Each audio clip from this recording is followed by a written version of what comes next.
All right, I'm back. I'm back, guys. Don't worry. Don't worry. Now it's saying I'm offline. I'm not offline. I can see my stream is happening right now. All right, I'm back. I'm back, guys. Don't Oh, I'm worry, also don't not worry. muted. Now it's saying I'm off. Perfect. All right. Everything's fine. Don't worry. It's all under control. You don't have anything to worry about. But sus, that's really awesome that you are doing composing and performing. Marching band doesn't sound as fun, in my opinion, because I've never learned an instrument, and I've seen the people on marching bands. Doesn't necessarily seem my cup of tea, but if you enjoy it, that's all that matters. I hope you are enjoying it. Composing music is something I've always thought of doing, as in writing songs. Well, I have written songs, but I've never actually been musically inclined. So it always intrigues me to hear when people are like, yeah, I do music. I like music. I have a coworker actually that is a music major, and he teaches piano. So he's qualified as a musician. It's pretty cool.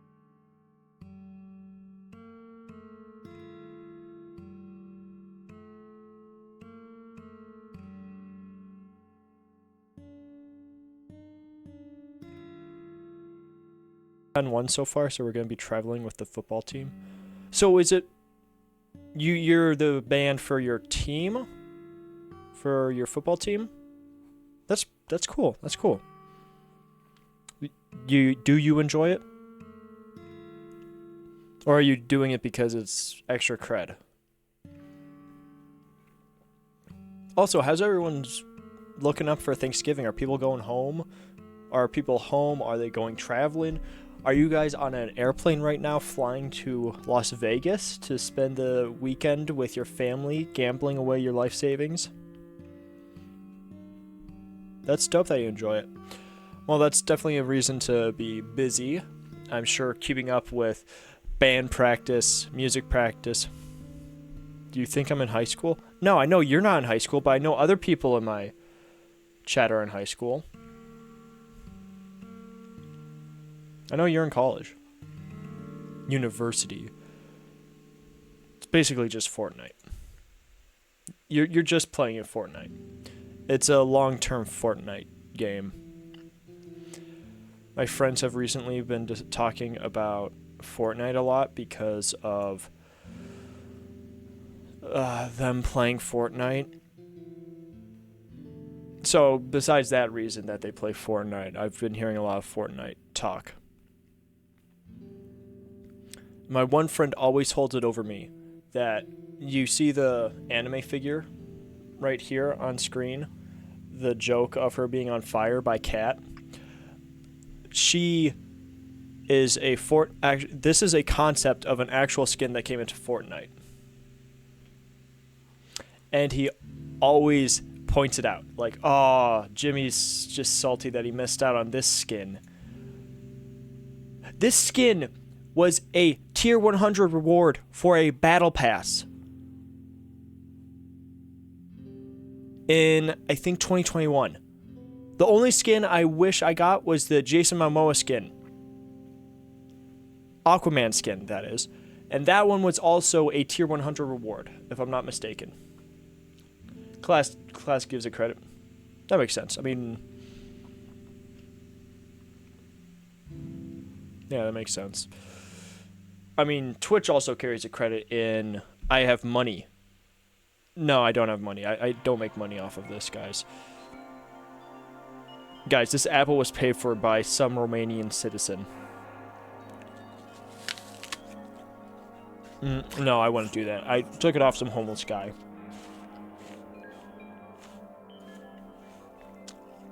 I thought it was funny, though. But I'm also hungry, so excuse the chewing from my apple. Apples are really delicious. They keep the doctor away. It's great. Last time I was at the doctor, they said I needed to take care of my sleeping patterns, actually get 8 hours of sleep. The twitches I was developing really needed to be put into check. You know, my ring finger isn't supposed to twitch just randomly. My eye isn't supposed to be twitching, like pulsating as if it was about to pop out of my skull. So, you know, things are all around just great. My body feels as if it's about to fall apart. No, I'm joking. I'm joking. It doesn't actually feel like it's about to fall apart. Some days it does. But those are only a few days out of the, like, 400 days we have in the year. What has really been taking up my time, as the title of the stream is telling you, is I've been spending most of the day watching Warhammer 40k videos and reading about demons. And what I thought would be just fun would be to go and read about more demons, because I find it incredibly fascinating when we look at demons, especially when we look at it from a biblical perspective, because demons, I believe, exist. I know some people don't believe they exist, or people believe that they're spiritual entities, but they're not necessarily good. I don't know if it would be best to say that they believe them all to be good, or they at least believe them all to be neutral, and that some are evil, some are benevolent, some are malevolent. And it's just very interesting stuff that I've been getting into with the researching I've been doing for my next video, which I'm hoping to...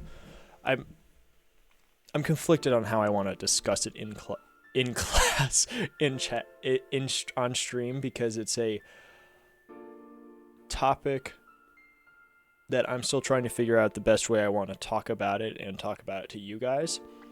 But tonight, I want to focus on reading about the demons, because it's very interesting stuff, especially some of the things that I found, because as I was reading today, I think it was it this article?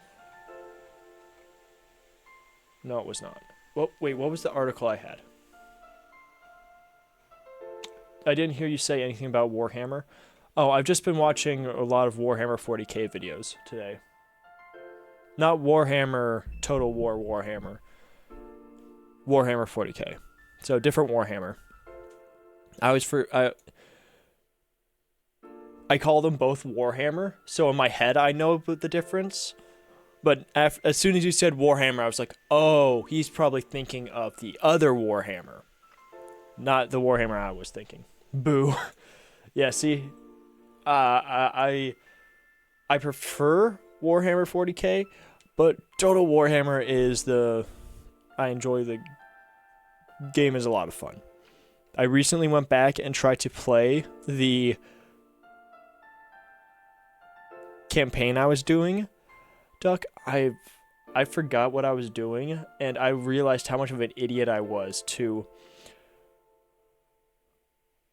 just declare war and make alliances with everything. Like, even though I am by far producing enough resources, I am not producing enough resources to actually be advancing anything. I'm just kind of getting cornered in. My armies are getting destroyed.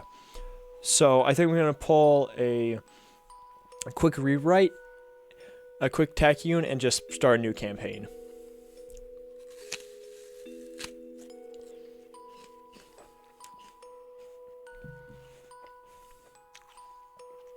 But as you can see here, this is a demon quick list. So again, flip-flopping topics, but Demonicpedia's list of demons and demon names. It is very interesting for me to be going through this list, because a vast majority of the demon names are unknown to me. Like, I recognize Abaddon because it's in the New Testament. I remember... Where's another quick example? Beelzebub, Baal, those ones. Ashtaroth, but Ashtaroth is actually one that I recognize from gaming. Asmodeus, I recognize as a demon name simply because a demon in Demon High School, the anime Demon High School, what was that show called? It has a few seasons. I watched it back when I was watching anime a lot. And that one of the characters in that was named Asmodeus.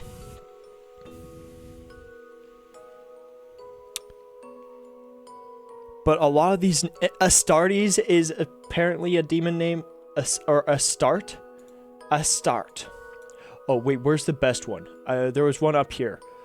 I was looking through this, and I just see Amy. Amy is a name of a demon, chat. There is a demon that is named Amy.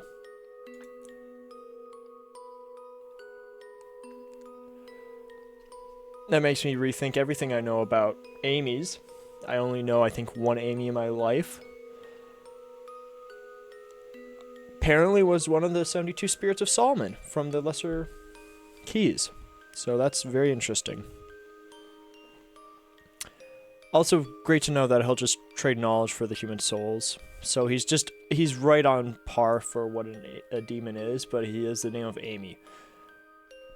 The most pronounceable of these names, in my opinion, because Astaroth, Asmodeus, Asoth, Asmodeus again, which is apparently he is a Hebrew one. That's very fun and unique. Did not realize that. Is Zayazel. Baal is the one that I recognize the most because it is a god. He's more so referred to as a false god in the Old Testament in Christianity as opposed to a demon, but what I think is very interesting about this one is I think I have an article up. Yes, this article that I was reading earlier, that Beelzebub, which is another name for, or another demon, is actually the name of Baal, another name for Baal. So there are two references of Beelzebub in the Bible, one in the Old Testament and one in the New Testament. The Old Testament is in reference to 2 Kings. 2 Kings 2? Or 2 Kings 1. Hold up.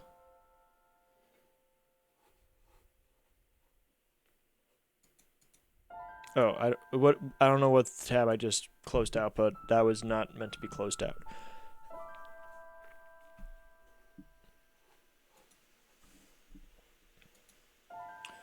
Second Kings, yes, 1. Verse 3. But the angel of the Lord, oh wait, no. Verse 2. Ahaziah had fallen through the lattice of his window. So we just kind of fell out the window, went for a oopsie daisy tumble. You know, happens to the best of us. I understand. I've fallen through some windows, doors, stairs, steps, just walking. It happens to us all. And he got injured. He sent messengers instructing them, go inquire of Baal-zebub, the god of Ekron, if I will recover from this injury. Then the angel of the Lord said to Elijah the Tishbite, go and meet the messengers of the king of Samaria and ask them, it is because there is no God in Israel. Is it because there is no God in Israel that you are going to inquire of Baal-zebub? You know, now that I'm looking at it, I'm recognizing I can't say it. Baal-zebub, god of Ekron. Therefore, this is what the Lord says. You will not go up from your sickbed. You will certainly die. Then Elijah left. Messengers returned to the king, who asked them, why have you come back? They replied, a man came to meet us and said, go back to the king who sent you, and declare to him, this is what the Lord says. It is because there is no...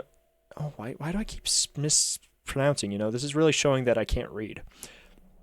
Is it because there is no God in Israel that you're sending men to inquire of Baal-zebub, the god of Ekron? Therefore, you will not get up from your sickbed. You will certainly die. The king asked them, what sort of man came up to meet you and spoke these words to you? They replied, "A hairy man with a leather belt around his waist." He said, "It's Elijah the Tishbite." So King Ahaziah sent a captain of 50 with his 50 men to Elijah. When the captain went up to him, he was sitting on top of the hill. He announced, "Man of God, the king declares, come down." Elijah responded to the captain of 50, "If I am a man of God, may fire come down from heaven and consume you and your 50 men." Then fire came down from heaven and consumed him and his 50 men. Really fun interaction. You know, this captain is just sent to grab Elijah on the orders of King Ahaziah, because Ahaziah did not like what Elijah told his messengers, because he had sent messengers to inquire of Baal-zebub if he would live instead of Yahweh. And then this captain just died in a fireball. And on top of that, so the king sent another captain of 50 with his 50 men to Elijah. He took in the situation and announced, oh wait, no.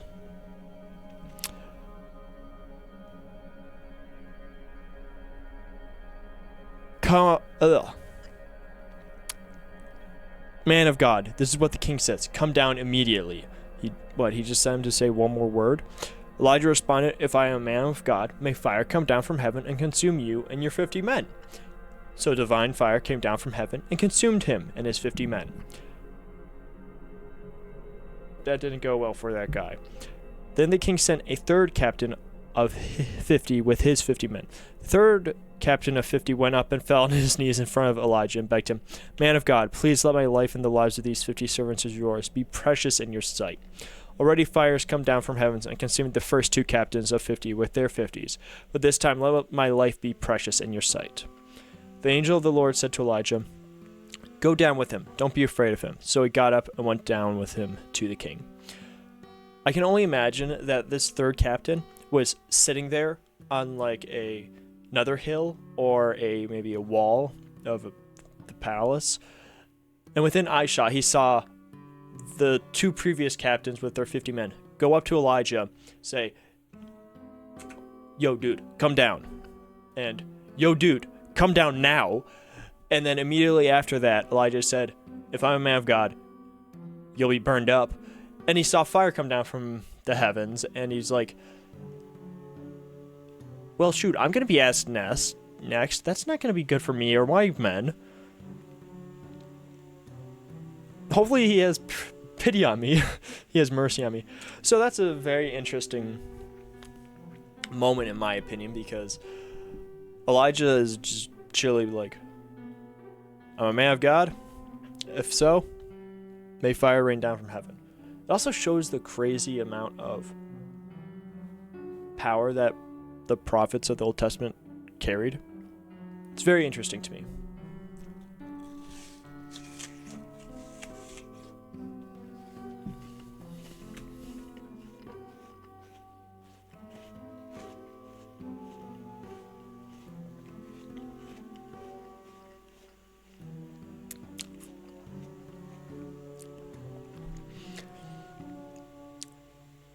And then Elijah went to King Ahaziah, said the exact same thing that had been said to him 2 times previously, and Ahaziah died. So, you know, maybe don't try to kill the messenger of God. Just a thought. Just a thought.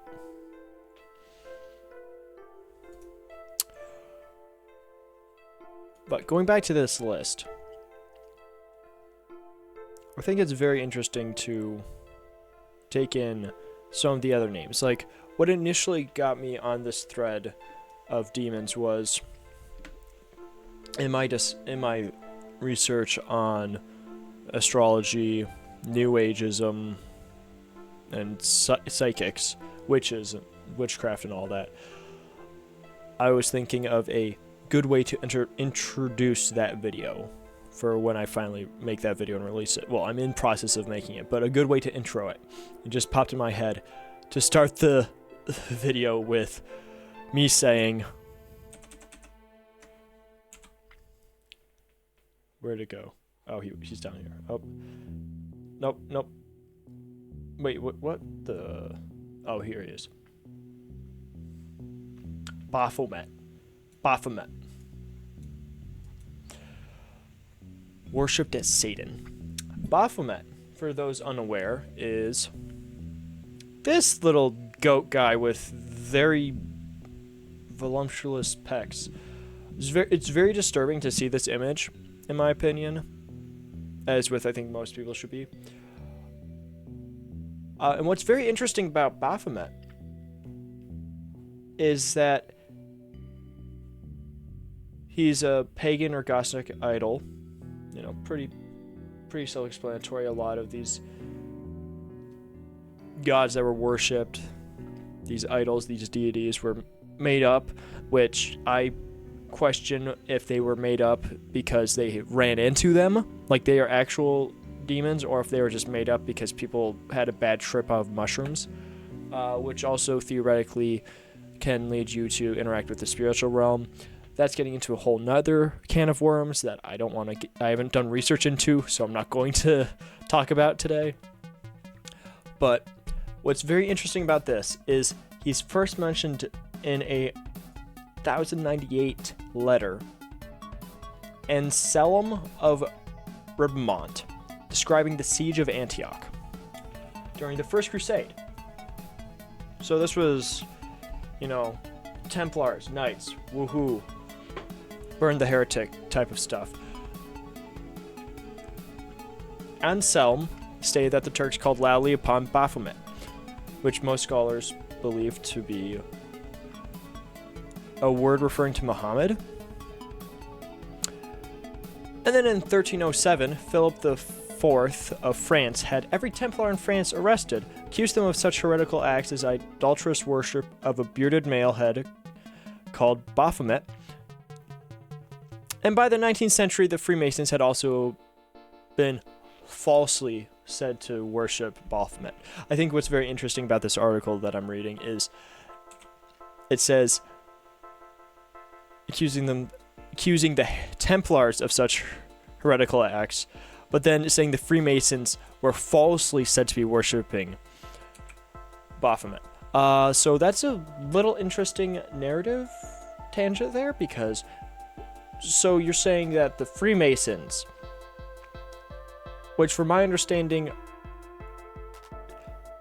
are occult worshippers, were falsely accused of worshiping Baphomet. But the Templars, yeah, they were just worshiping Baphomet. So that's always nice and wonderful.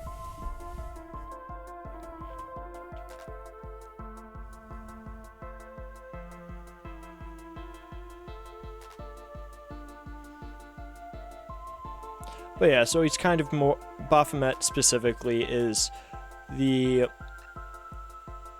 idea of the, well, I don't know if he is the idea of the goat man, because I think the goat man transcends Baphomet, but the idea of a man that has a goat face, horns, and has such demonic symbols as the pentagram, and also the crescent moon, which is a symbol of Islam, which Islam is more than likely a religion created from a demon. So that's wonderful to think about. It really explains their various levels of contradictions in their practices over the dozens, thousands of years. Or not dozens of thousands. Wait, how old is Islam? I've never actually looked. I've done research into Islam, and I've never. Well, okay, so now my history cred is plummeting.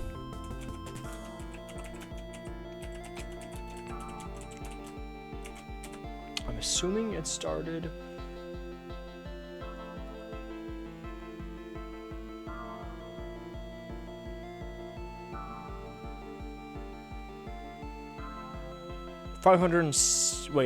Between 500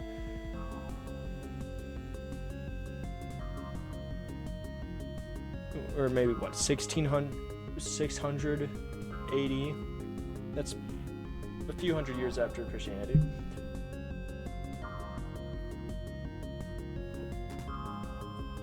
So yeah. You know, sometimes you win some, you lose some. Sometimes you just lose some, in my case, of forgetting when Islam started.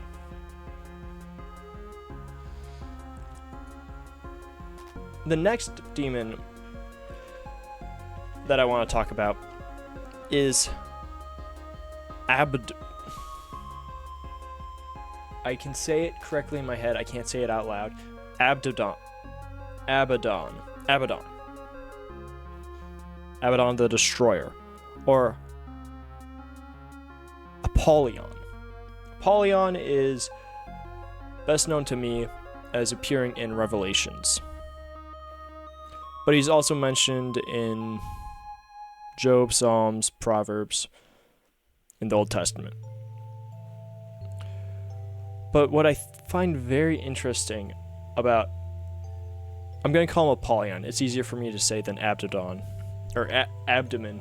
Wait, is it pronounced abdomen?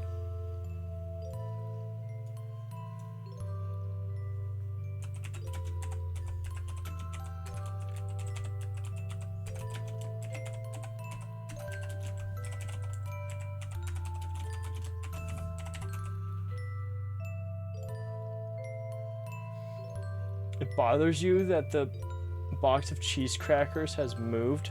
What, you don't like it being on the other side of my desk now? I moved it, I think, 8 inches.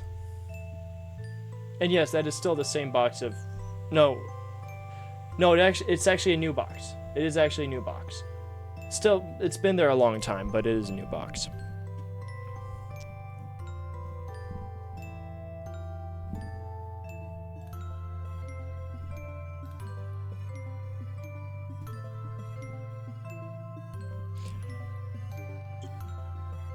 But the thing that is most interesting about Apollyon to me is his mentioning in the New Testament.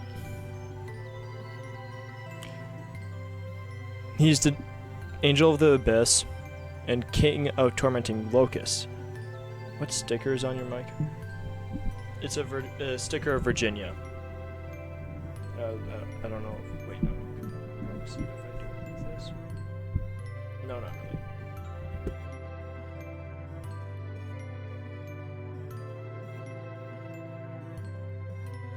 I like it. It's a cool coloring. But Apollyon is a king of the abyss, or angel of the abyss, king of the tormenting locusts. And what I find very interesting about that is the actual verses that discuss him in Revelations.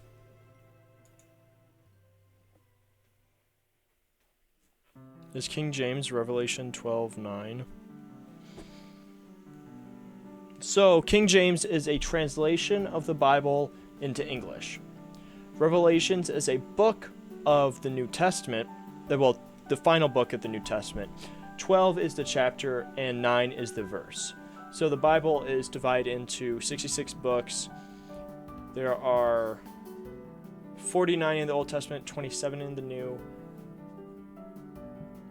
The New Testament is about Christ and his apostles and how to live out life as a Christian to become more Christ-like. The Old Testament is a lot of prophecy and revelations to Christ and the history of Israel from literally beginning of mankind to when they stop, which is 400 years before Jesus.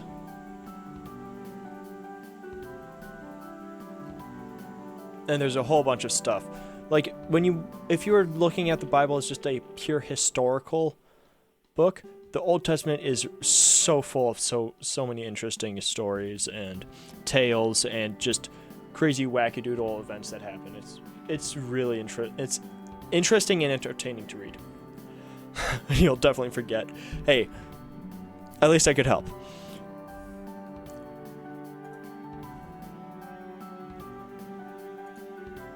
All right, but this is the passage that I really want to point out right now. Revelations chapter 20, verses 1.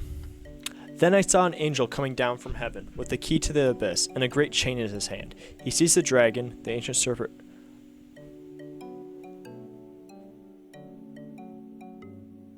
who is the devil and Satan, bound him for 1,000 years, threw him into the abyss, closed it, and put a seal on it so that he would no longer deceive the nations until the 1,000 years were completed. After that, he must be released for a short time. There are speculations that another demon on my list, which I do not think is real or true. Wait, where did it go? Behemoth. Behemoth, which is another name for Satan, apparently, which I just found out today. That Behemoth is why he's referred to as the serpent, and that the serpent and the Leviathan,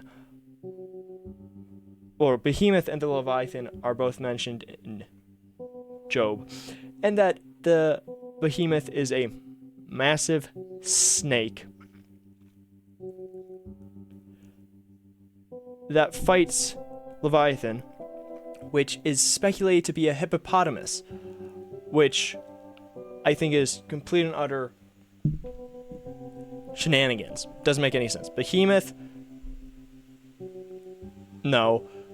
Leviathan is definitely not a hippopotamus. If you actually read the description of the Leviathan, it doesn't line up with what a hippopotamus is. And I just think it's very interesting that Behemoth is another name for Satan, which isn't necessarily wrong, but the idea of him being a massive snake is very engaging. But I don't necessarily know how that would line up with him, Satan, fighting the Leviathan, if the Leviathan is a hippo. Why would he be fighting the hippo? Another very interesting point, though, is Behemoth is also used to in describing the snake, is also the start of the Ouroboros cycle, or the idea of the snake eating its own tail. So the idea that Satan is the start of the Ouroboros cycle is very interesting to me. I just saw that earlier today, and I was like, that's very interesting. Oh, but I got distracted because that's a funny little side tangent. But Apollyon was what I was originally talking about. Sorry about that.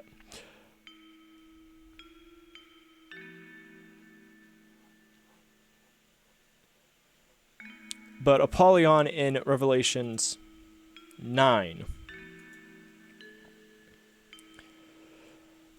This is Apollyon. Sorry about that tangent. Might have been a little confusing. I'm probably going at a breakneck pace. If you have any questions, ask. Chapter 9 of Revelations, verse 1. The fifth angel blew his trumpet, and I saw a star that had fallen from heaven to earth. The key to the shaft of the abyss was given to him. He opened the shaft of the abyss, and smoke came out of the shaft like a smoke from a great furnace, so that the sun and the air were darkened by the smoke from the shaft. Then locusts came out of the smoke on the earth, and power was given to them like the power that scorpions had on earth. They were told not to harm the grass of the earth or any green plant or any tree, but only people who do not have God's seal on their foreheads. They were not permitted to kill them, but were to torment them for 5 months. Their torment is like the torment caused by a scorpion when it strikes a man. In those days people will seek death and will not find it. They will long to die, but death will flee from them.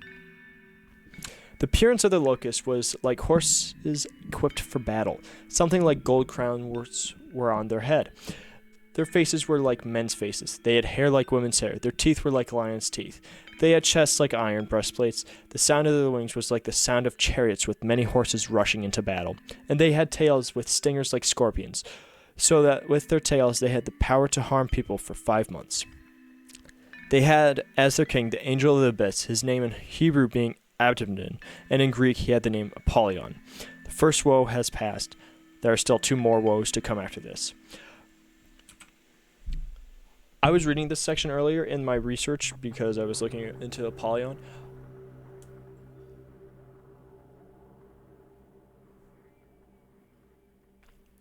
This just sounds like an alien invasion.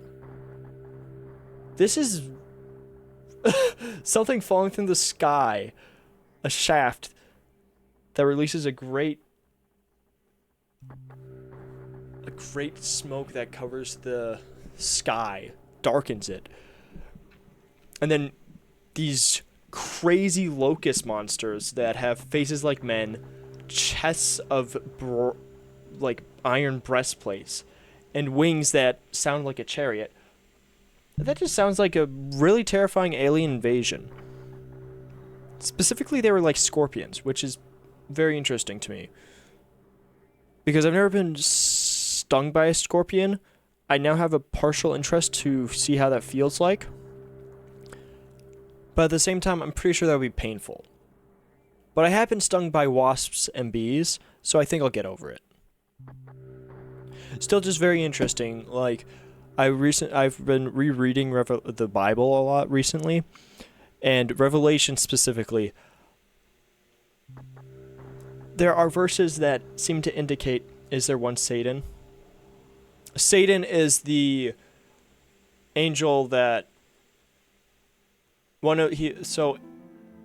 yes, there's technically one Satan. You can look at Satan as being referring Satan to just being the devils, like Satans, but there is only one Satan, which is the devil. But there are the fallen angels, which followed him when he fell from heaven. So there's one Satan, but there's like a third of the angels that followed him and became the demons. Well, the angels, yes. I don't know about all the angels, but Satan. One second, let me find the verse that's talking about it.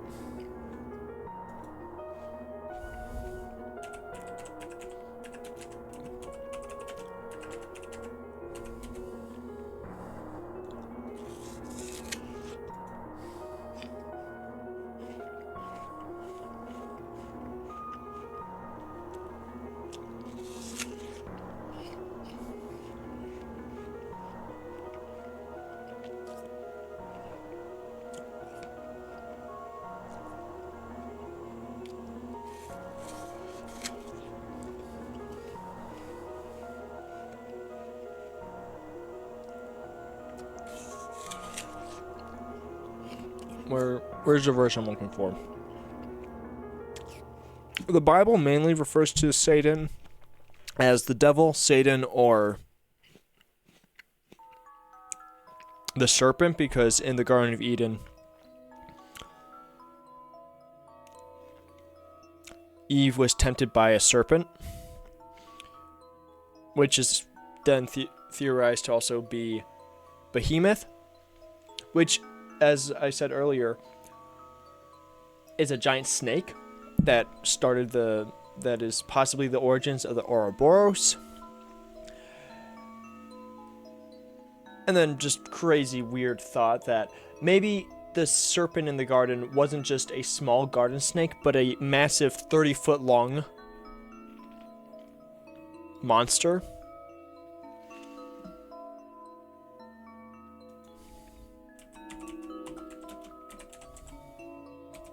But I was reading earlier that the idea of Satan being called Lucifer is not correct according to the Bible, because he's never mentioned as Lucifer.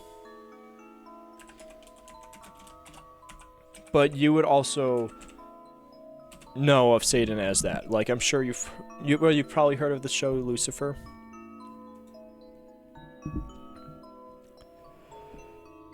Okay, no, I was wrong. It's literally right here in Isaiah. I was just stupid. Okay. Please forgive me.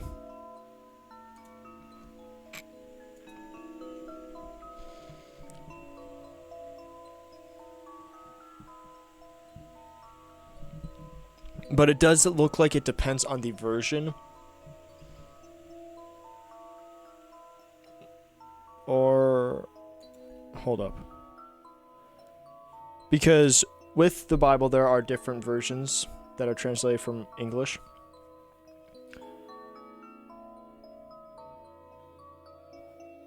So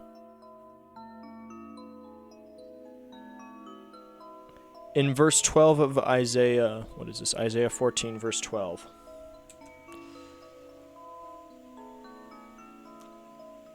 Shining more.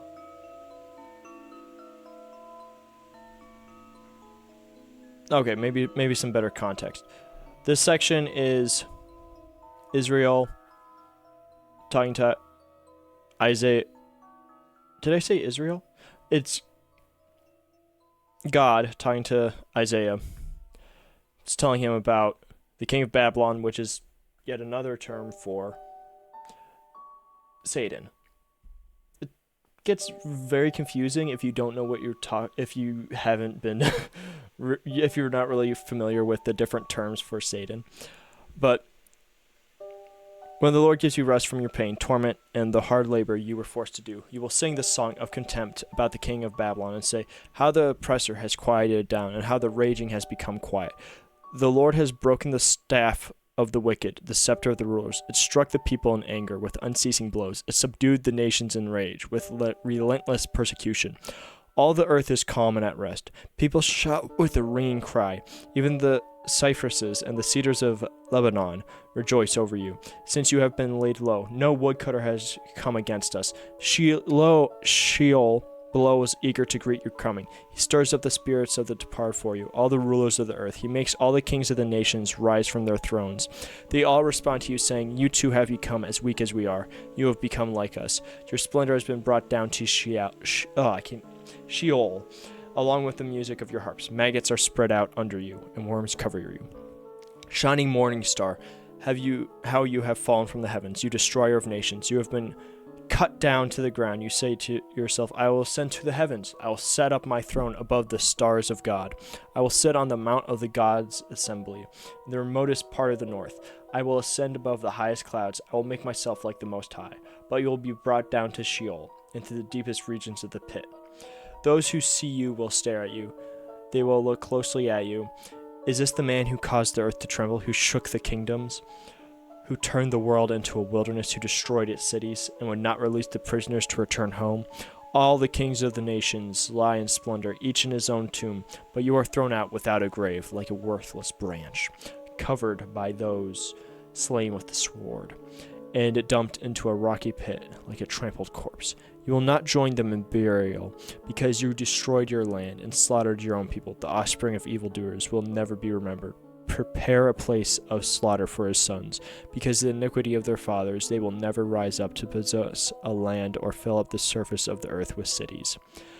I will rise up against him, that is the declaration of the Lord of hosts, and I will cut off from Babylon her reputation, remnant, offspring, and prosperity. This is the Lord's declaration. I will make her a swampland and a region for screech owls, and I will sweep her away with a broom of destruction.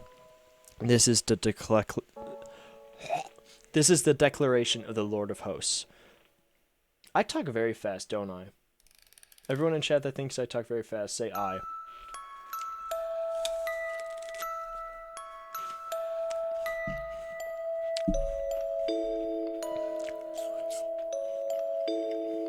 But these verses right here are depending on the version, the verses that mention Satan's first name, Lucifer, which you were probably more aware of Lucifer, Morning Star. I want a YouTube video of you reading Bible verses to fall asleep to. That would be fun to do. I've been told to do videos of me just screaming the Bible verses because of a Bible study I did years ago. Whenever I would read the verse, whatever we were reading in the Bible, I just screamed them as loud and as angrily as I could. And people thought it was really funny. But if you look at Shining Morning Star, and this is the Holman Christian Standard translation. If we change this to King James, I think it is.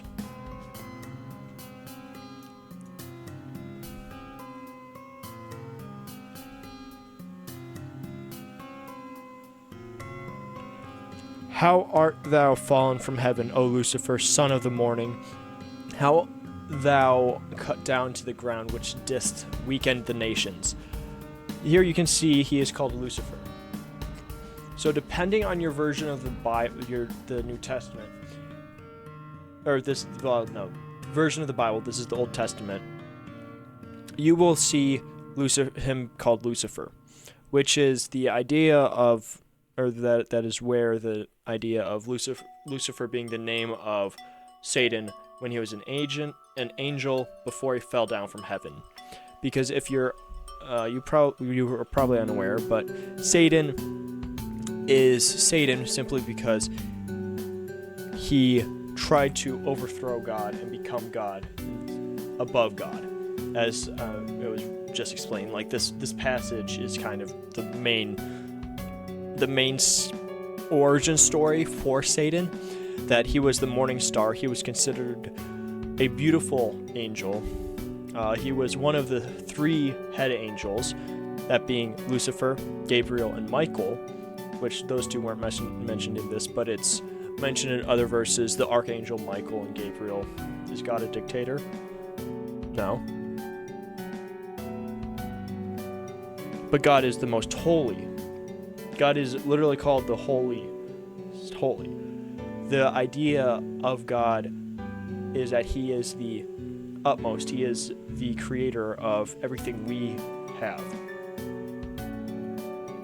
And Satan tried to be greater than God, which, when you look at sin, that is the initial sin.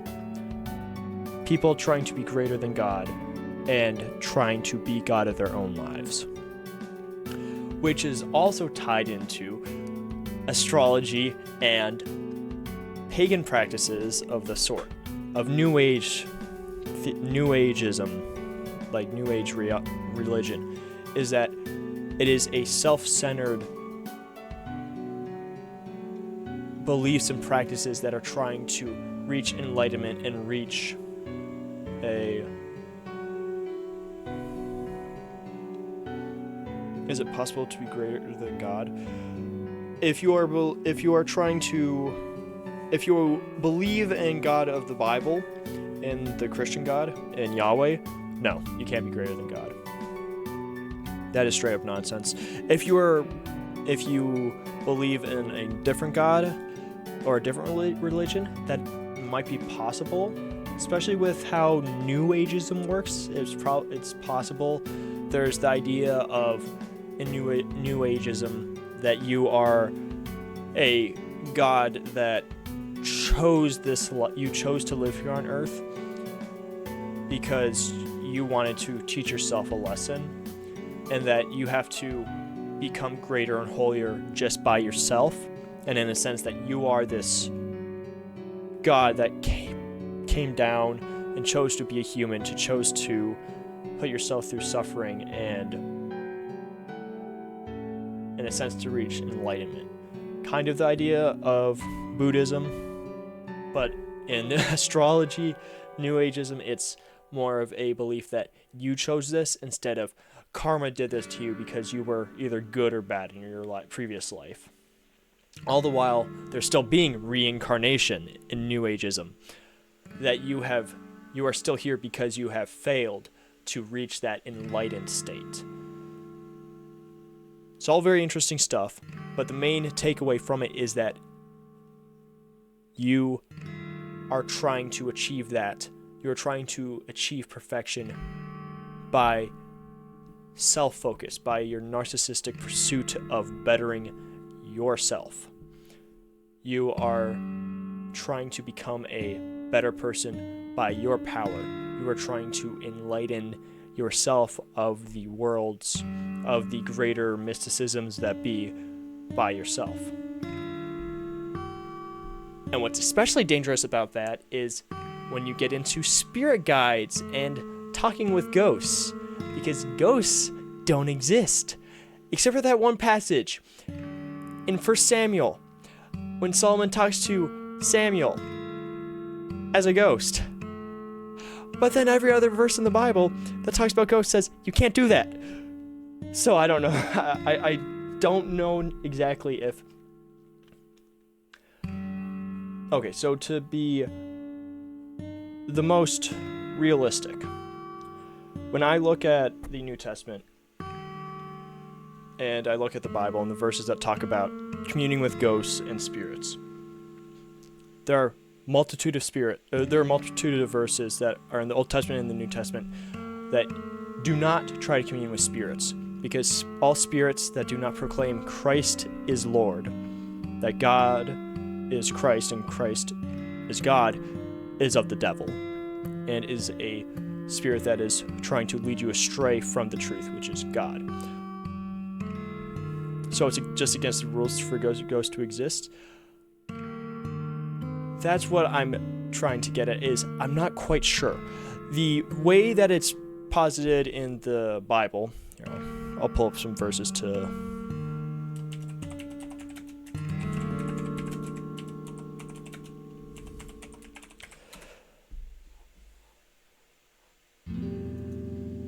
But the main thing that I think with Bible verses is in the Old Testament and the New Testament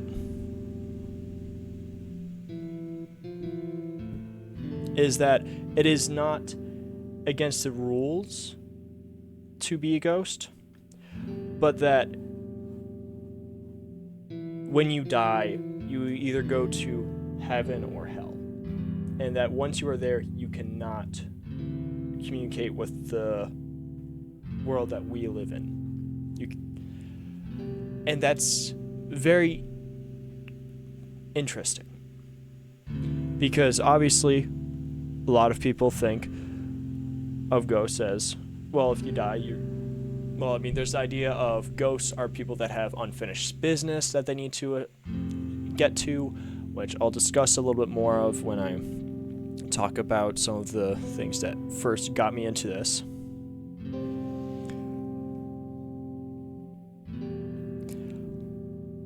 But that there are people that have died and that they are just trying to, they're just like cursed to wander, or they are wandering because they choose to. There's a lot of different ideas, obviously, on ghosts. But the main idea from the Bible, which I'm trying to find the verses on them. Hold up. This is the one problem. I still haven't memorized the Bible, which is annoying because I can't immediately just say, all right, yeah, so this verse, and this verse.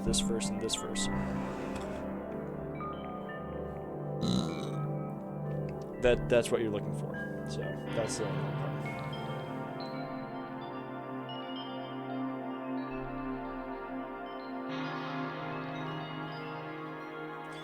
But there are verses that, like in Job, which I've mentioned before when I was talking about Leviathan and Apollyon. In Job 14, so he lies down, does not rise till the heavens are no more. People will not awake or be aroused from their sleep, referencing dying.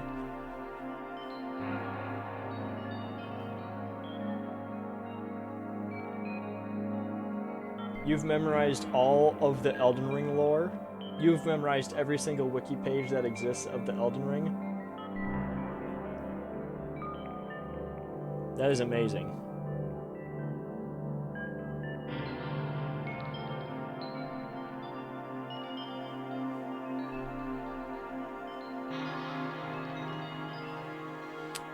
Ecclesiastes 9:5. For the living know that they will die, but the dead know nothing. They have no further reward, and even their name is forgotten.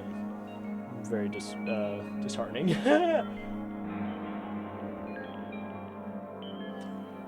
But then also there are verses like in Matthew 27:52. And the tombs broke open. The deads of many holy people who had died were raised to life. They came out of the tombs after Jesus' resurrection and went into the holy city and appeared to many people. So that's dead people that came back to life. But then in Psalms, do not put your trust in spirits and human beings who cannot save. When their spirit departs, they return to the ground. On that very day, their plans come to nothing.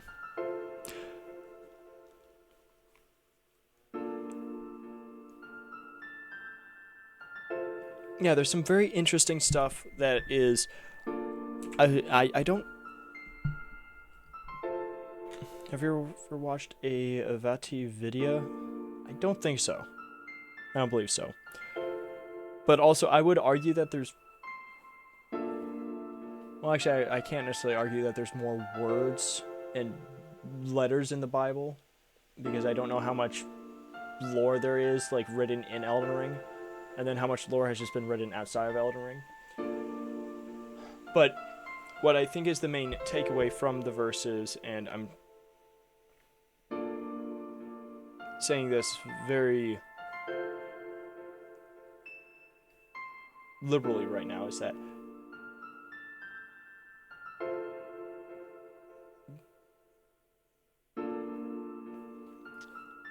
ghosts and people that have died die. They cannot be talked to again. But God has the power to bring people back from the dead. Especially if you believe in God, He will bring you back from the dead. There are multiple... And you will be raised to life again once Revelation has come to pass. So that's some very heavy stuff in that sense. But there are also instances in, is it Ezekiel, where God just brings an entire dead field of guys to life? Hold up, let me find that.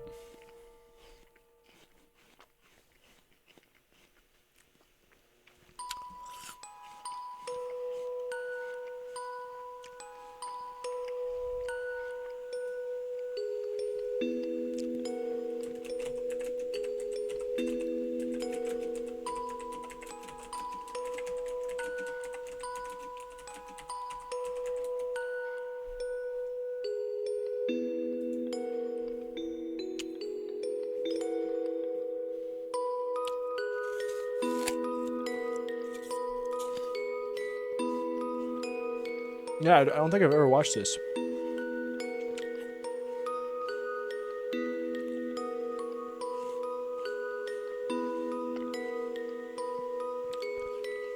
Wait, so is this a movie?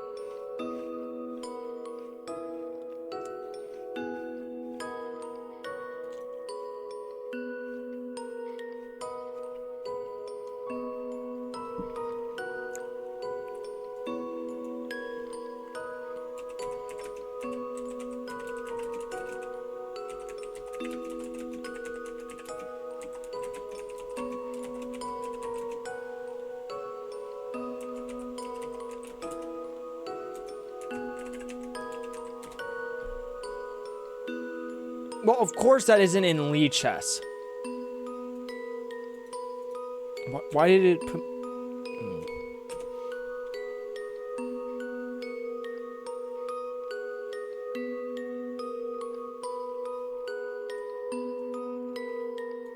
Oh, here it is. Ezekiel 37.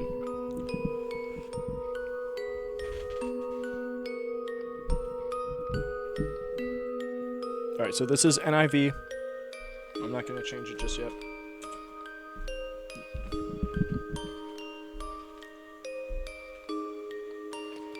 But Ezekiel 37, Valley of Dry Bones.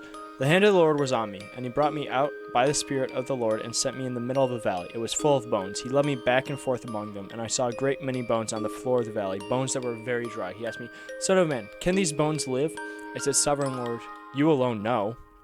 And then He said to me, prophesy to these bones and say to them, Dry bones, hear the word of the Lord. This is what the sovereign Lord says to these bones. I will make breath enter you, and you will come to life. I will attach tendons to you and make flesh come upon you and cover you with skin. I will put breath in you, and you will come to life. Then you will know that I am the God. I am the Lord. So I prophesied as I was commanded, and as I was prophesying, there was a noise, a rattling sound, and the bones came together, bone to bone. I looked, and tendons and flesh appeared on them, and skin covered them, but there was no breath in them. Then he said to me, prophesy to the breath, prophesy, Son of Man, and say to it, this is what the sovereign Lord says. Come, breathe from the four winds, and breathe into these slain, that they may live. So I prophesied as he commanded me, and breath entered them. They came to life and stood up on their feet, a vast army. Then he said to me, Son of man, these bones are the people of Israel. They say, our bones are dried up, and our hope is gone. We are cut off. Therefore prophesy and say to them, this is what the sovereign Lord says. My people, I am going to open your graves and bring you up from them.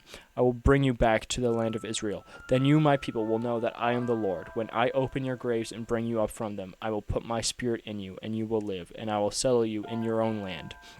Then you will know that I am the Lord has spoken, and that I have done it, declares the Lord. And then there's some more prophesying bits. But that whole section, yeah. So unless the takeaway is that was all just a mass hallucination that God put, or a vision, not a hallucination, but a vision that God gave Ezekiel. God just brought an entire field of dead bodies to life, and I'm probably just misinterpreting this, but this passage has always stuck out to me because of the Action Bible. The Action Bible is a graphic novel rendition of the Bible, and there's one panel of the dry bones coming to life from this chapter in Ezekiel. Dry bones is my go-to Mario Kart. I don't have a go-to in Mario Kart. I barely play it. I don't have Mario Kart.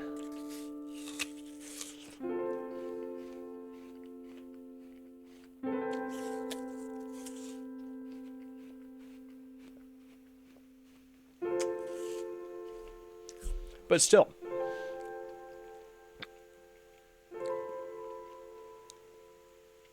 in the entire book of Ezekiel, God is taking Ezekiel out in the spirit.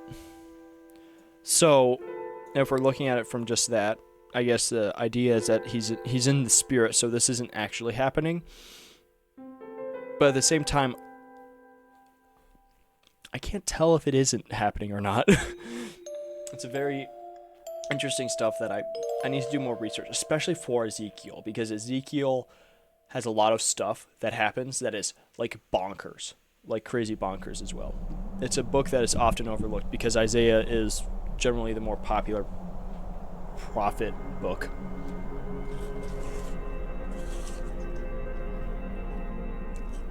But no, I'll add that video to my watch later list.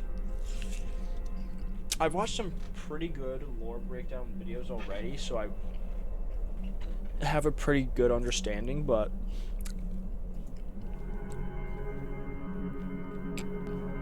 this video might shed some new light that I didn't know, or don't know.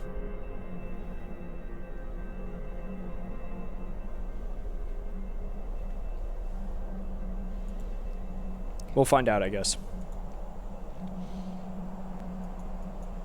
So yeah.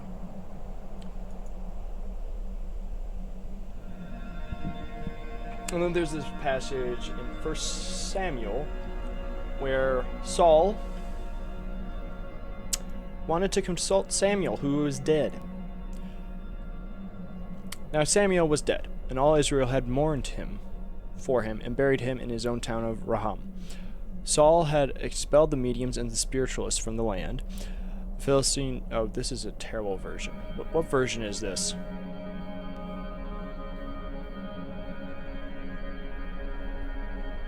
This is despicable. What is it? 1 Samuel 28.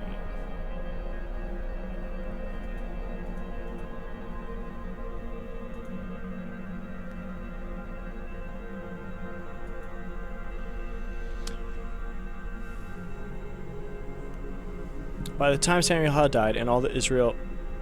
Oh, by this time Samuel had died, and all Israel had mourned for him and buried him in Raham, his city. And Saul had removed the mediums and spiritualists from the land. The Philistines came together and camped at Shinuam. So Saul gathered all Israel, and they camped at Gilboa. When Saul saw the Philistine camp, he was afraid and trembled violently. He inquired of the Lord, but the Lord did not answer him in dreams or by the Urim or by the prophets. Saul then said to his servants, "Find me a woman who is a medium, so that I can go consult her." His servants replied, "There is a woman at Endor who is a medium." Endor? Star Wars? Fortnite? Saul disguised himself by putting on different clothes and set out with 2 of his men. They came to the women at night, and Saul said, "Consult a spirit for me. Bring up for me and the one I tell you." Then the woman said to me, "You surely know what Saul has done, how he has killed the mediums and spiritualists in the land. Why are you setting a trap for me to get me killed?" Then Saul swore to her by the Lord, "As surely as the Lord lives, nothing bad will happen to you because of this." "Who is it that you want me to bring up for you?" the woman asked. "Bring up Samuel for me," he answered. When the woman saw Samuel, she screamed, and then she asked Saul, "Why did you deceive me? You are Saul." But the king said to her, "Don't be afraid. What do you see?" "I see a spirit form coming up from the earth," the woman answered. Then Saul asked her, "What does he look like?" "An old man is coming up," she replied. "He's wearing a robe." Then Saul knew that it was Samuel, and he bowed his face to the ground and paid homage. "Why have you disturbed me by bringing me up?" Samuel asked Saul. "I'm in serious trouble," replied Saul. "The Philistines are fighting against me, and God has turned away from me. He doesn't answer me anymore, either through the prophets or in dreams. So I've called on you to tell me what I should do." Then Samuel answered, "Since the Lord has turned away from you and has become your enemy, why are you asking me? The Lord has done exactly what he said through me. The Lord has torn the kingship out of your hand and given it to your neighbor David. You did not obey the Lord and did not carry out his burning anger against Amalek." Background isn't necessarily important. Saul disobeyed God and thus lost his right to kingship over Israel. "Tomorrow you and your sons will be with me, and the Lord will hand Israel's army over to the Philistines." Immediately Saul fell flat on the ground. He was terrified by Samuel's word and was also weak because he hadn't had any food all day and all night. So, as I was saying earlier, this passage very clearly seems to indicate a few things. One, the most important thing, the medium was shocked when Samuel was summoned, indicating that she was probably a charlatan and a fraud.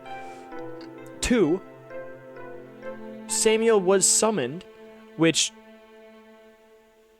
doesn't make sense when you look at the other passages that talk about you can't summon a dead man. So what's going on? And as far as I'm aware, I have not seen anyone explain it other than we do not understand what happened. We just simply know that this was written down and that Samuel talked to Saul. Aside from maybe the idea that God, being God, knew this would happen and allowed it for this one instance. But it's one of those things that whenever you remember it happened in the Bible, you're like, what is going on? And I can understand if it is a very contradictory thing to be told ghosts don't exist and that Samuel interacted, because I've heard from spiritualists and mediums that every spirit you see or every spirit that you can interact with that isn't expressly one that serves God, again via confessing that Christ is Lord, is a demon. Even if they are pretending to be a human. I've heard the idea of a spirit guide is a person that has guiding you on your spiritual path. Those are all just demons, but they take the shape of a dead person, basically. Like a Native American, a train conductor, a train collector, that sort of stuff. But then this passage just doesn't make sense. And I gotta admit, I don't have any answer for it. And that's really annoying to me personally, because I like to know everything. Like,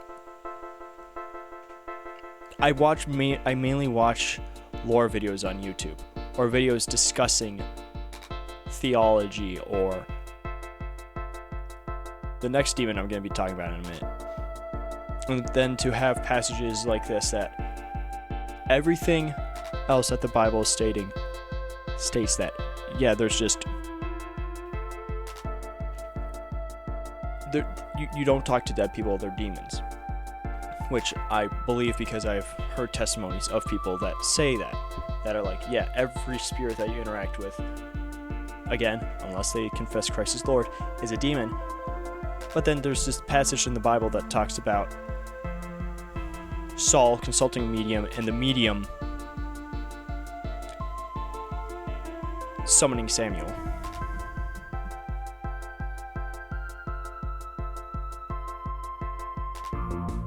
I don't got an answer for you, and if anyone that's watching this stream, well, actually I don't think anyone's watching the stream, but if there's anyone watching this VOD has a commentary that discusses this, that specifically talks about this,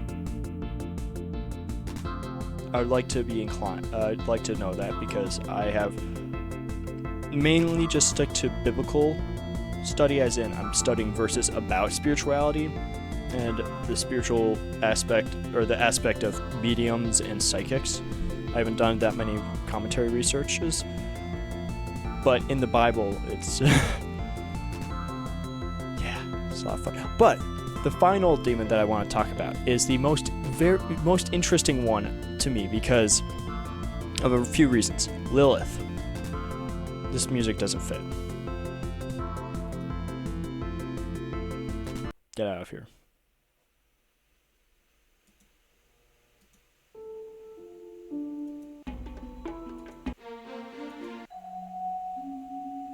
Yeah, that fits better.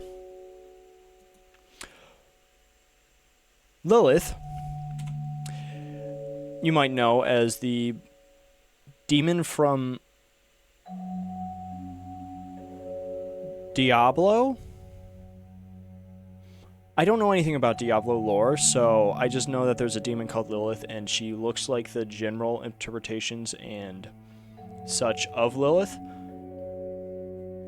But Lilith is a theoretical first wife of Adam,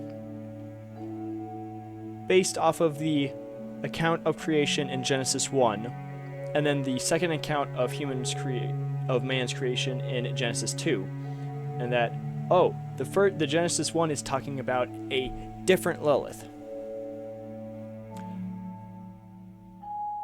Okay, that's weird.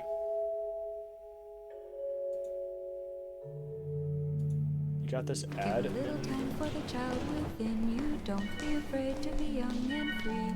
Undo the locks and throw away the keys, and take off your shoes and socks and run. Run through the meadows, scare up the milking cows. Run down the beach, kicking clouds of sand. Please continue to hold.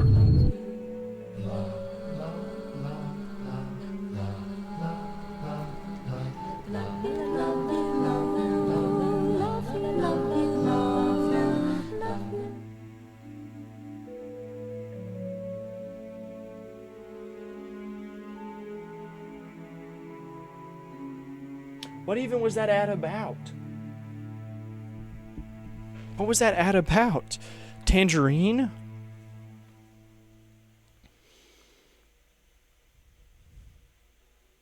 Accurate representation of inefficient processes? Hope you're not in a dark room when you hear this. Yeah, that sounds scary. Is it just for Tangerine, which is a banking app?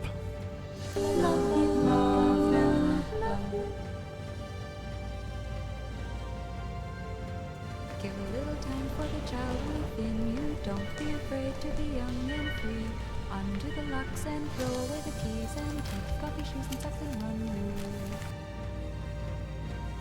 Run through the fire and scare of the milking cows, run on the beach, kicking hold. clouds of sand. Please continue to hold.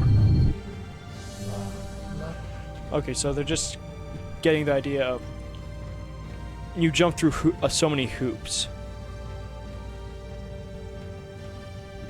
Huh. Alright, fair enough. Doesn't make any sense to me, but I'm also not looking for a bank account right now. I like my bank account. Back to what we were discussing about Lilith. So, Lilith is Adam's first wife. That was implied. She's implied in Genesis 1:27. I think there's a lot of fan fiction around this, but at the same time, there are accounts of Lilith. Wait, what? Oh, that was the tab I deleted. I deleted a tab that was that I had about Lilith. That's what it was. I was like, where the heck is this?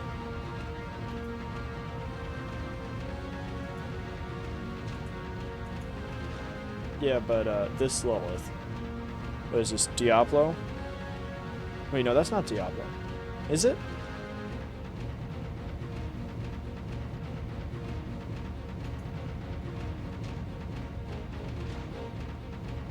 No, didn't I? Wait, I had another...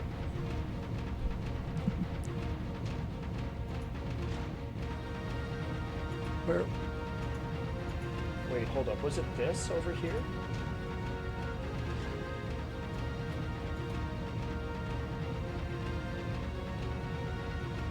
No, that's not that.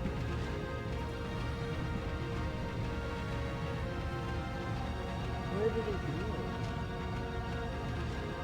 Oh, also, another funny thing while we're looking for it. Dracula is another word for devil, so that's great. Dracula is just a devil.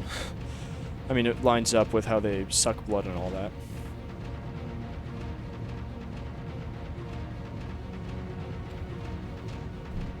Okay, but where did I have... Didn't I have a tab with more information about Lilith?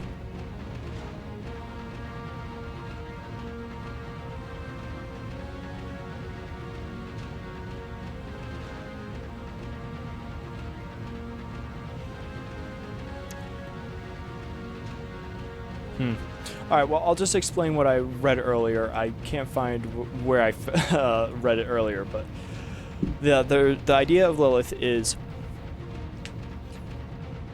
she was proactively made the first wife of Adam. From what I can gather, it's kind of just...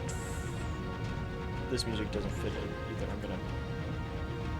I couldn't hear half the music for most of the stream, and now I'm only hearing the music, and it's throwing me off. But from what I can gather, Lilith was a retcon of the first wife of Adam, which is speculated to have been in Genesis 1:27. That according to legend, or according to, I guess, history, left Adam because she didn't want to be under him during sex, and then went and procreated children with Samuel,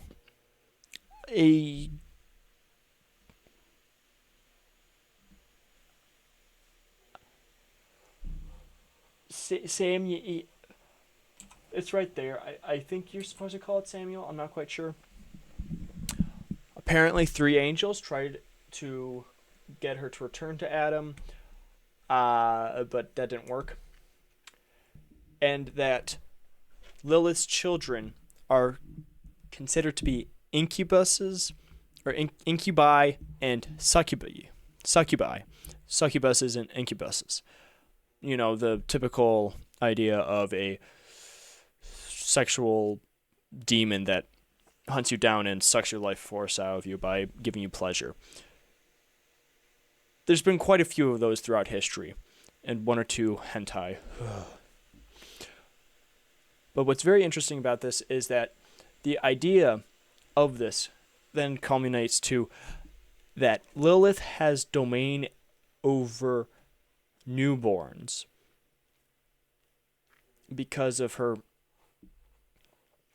connection to Adam and her being the first wife. There are references to her in Mesopotamian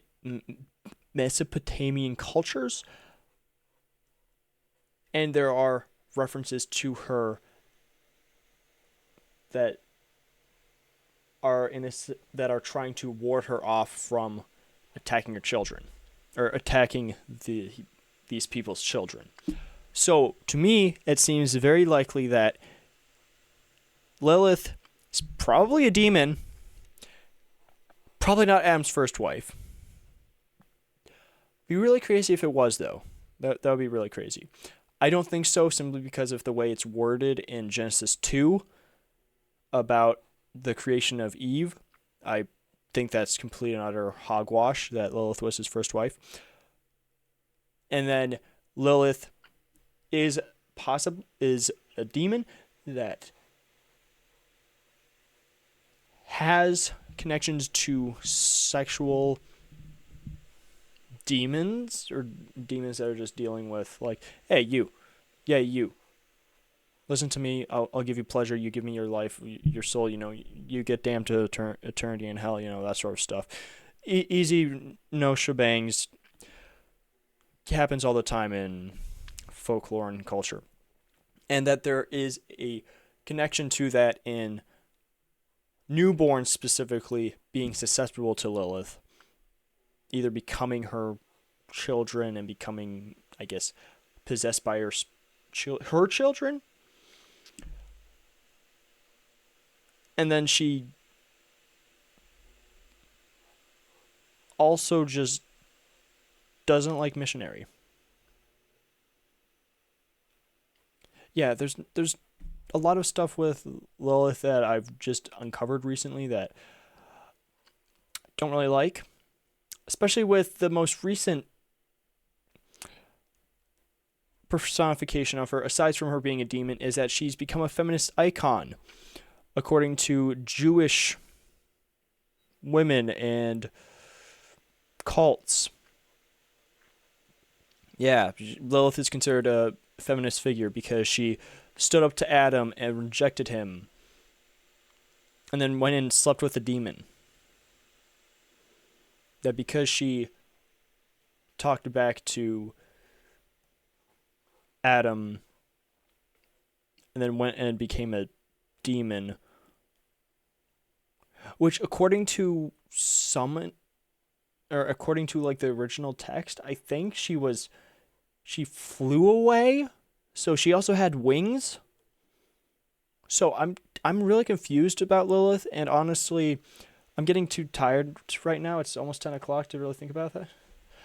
That's just the problem. I keep seeing the comment of, for real, I'm too horny to have a sister. What do you mean you're too horny to have a sister? You're saying that you would sleep with your sister? I have a real problem with that. The idea of, like, we have such little self-control over our own bodies and seeking of pleasure that we would sleep with demons and sleep with our own family. Sweet Home Alabama plays really loudly at this point. But I'll give you a little pass with the idea of succubuses. They're succubuses. They're trying to get you to sleep with you. They're trying to get you to sleep with them. To suck your life force. To make a deal with pleasure for...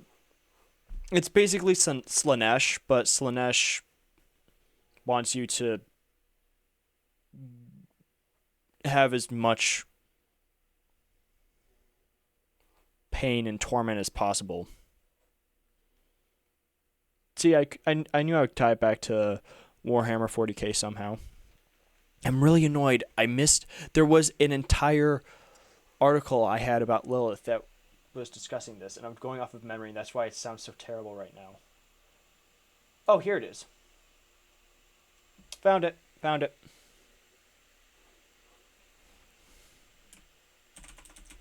Let's see. What did I get wrong? What did I get right? Okay. She dwelled on helpless newborn infants, seduces unsuspecting men, using their wasted seed to spawn hordes of demon babies. Okay. Oh, I did forget. Her name is mentioned in the Bible. I'm not remembering what the passage was. It was mentioned somewhere, and I forgot it. It's probably mentioned in this article.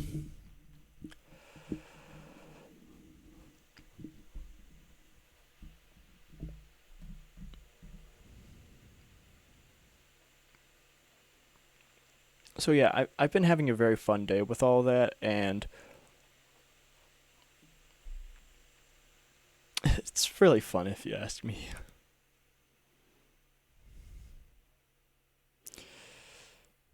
Oh yeah, so this is what I mainly look at. And I'm like, okay, Lilith doesn't have any credence to be a biblical character. Well, a biblical first wife, because the Syrians and Babylonians, Sumerians had tales and writings of her before Judaism claimed her. That the idea of Lilith being Adam's first wife came about after all these things for some reason. And that she seems to originate also from Lameshtu, a Mesopotamian goddess. What these various El-named spirits had in common was a sinister desire to strike at humans when they were most vulnerable, particularly pregnant women and newborn, in a pre-scientific age. So there's the scientific reasoning that, oh, they made this story up because of the predisposition of women dying in childbirth and newborns dying in childbirth, which is way more scary if you think about it. No, there's an actual demon that is just preying on women.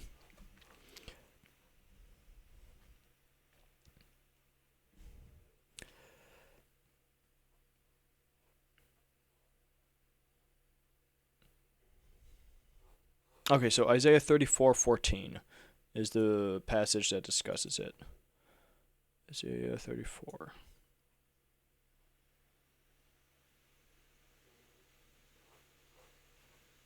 Yeah, when the succubus runs and steals your vitality, that's mainly what I think of too.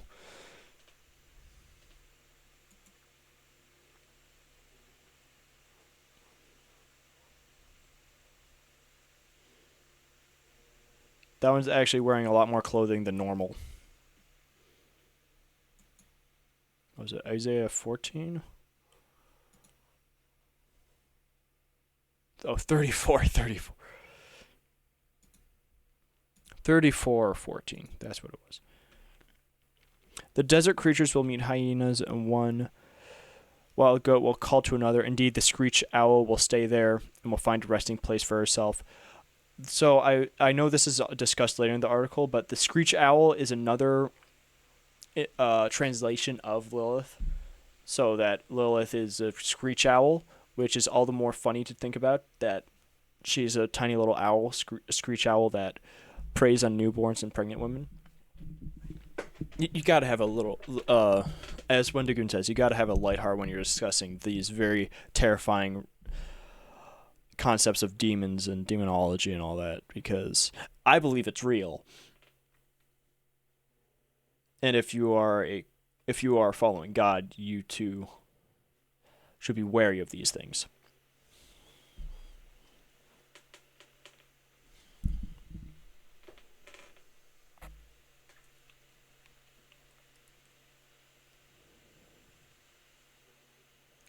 This is what it was. The alphabet of Ben Sirah, which is a satirical and this says borderline heretical text that pokes fun at biblical figures, and that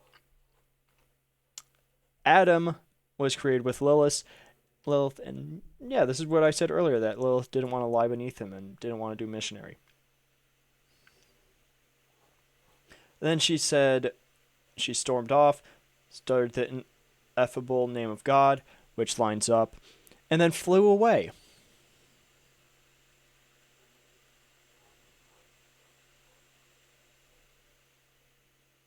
And then said she wouldn't harm the children of Adam and Eve if they wrote her name on a protective amulet. Okay.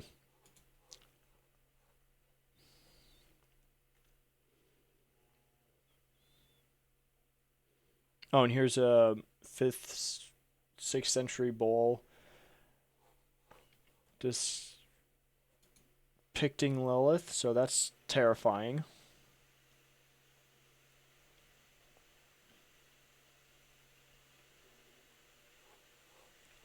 And now she's become a feminist icon. Woohoo.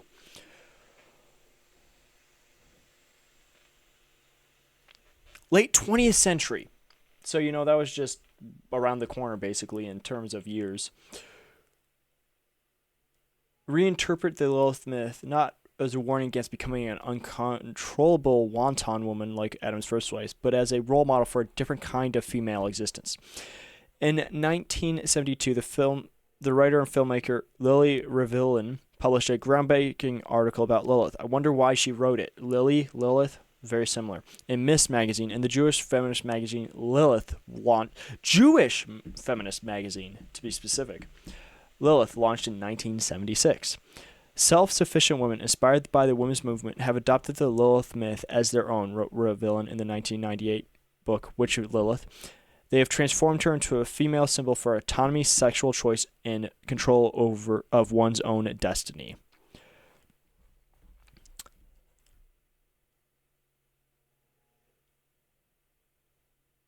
Oh, she's also appeared in The Chilling Adventures of Sabrina.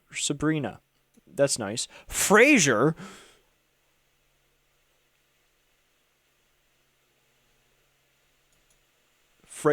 That's why I saw a Frasier article when I looked up Lilith. I've never watched Frasier, but now I'm very intrigued to be like, why is Lilith in Frasier? Why? What happened? What were they discussing? All very interesting stuff when I think about it, though.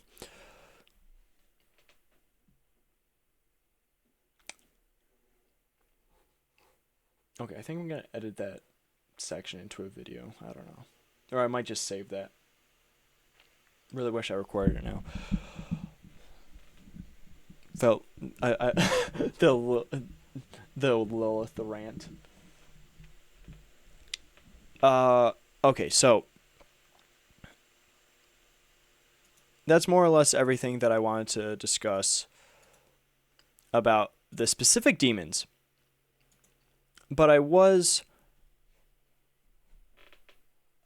came across this very interesting discussion on the mythology.net demons. I think it's just this. Oops, nope, wrong one. Control V, there. Oh, no, it's not. It's on mythology.net, which we were looking at earlier. Of, some very interesting people just discussing Beelzebub in the comments. From Kususuk. What a great article. It's a good introduction to watch anime about demon mythology. I am ready to rewatch Yamamusa Aziel, Beelzebub, or upcoming Miss Beelzebub. Full comedy to represent the meaning of the Lord of Fly. That is a very concerning message to be like, yeah, let us watch a show about the one of the most mentioned demons, possible Satan of the Bible. I don't know exactly if Baal is considered to be Satan, but Beelzebub is considered to be Baal, and Baal is generally frowned upon. You don't want to be worshiping that guy. And then the guy's just like, oh yeah, Beelzebub, great comedy series. I mean, I've watched a few of their clips, but now that I've been doing a lot of biblical research on this stuff, I'm like very wary of shows that deal with spirituality. And then there's as Arzim Murtezi. I meet the reincarnation of Beelzebub in human form. He thinks he is my friend. He destructed all my relations with people and made me addicted to pills. I could see in his soul that he is a demon. He lives like us humans. Jesus said about end times that devils will live among humans. That's very concerning. And that's exactly right. In the Bible, it discusses that Satan prowls around like a roaring lion looking to consume. So, he's Satan's just out there wandering the earth looking for people to throw off and mess with. This guy says he was a son of Satan. Maybe.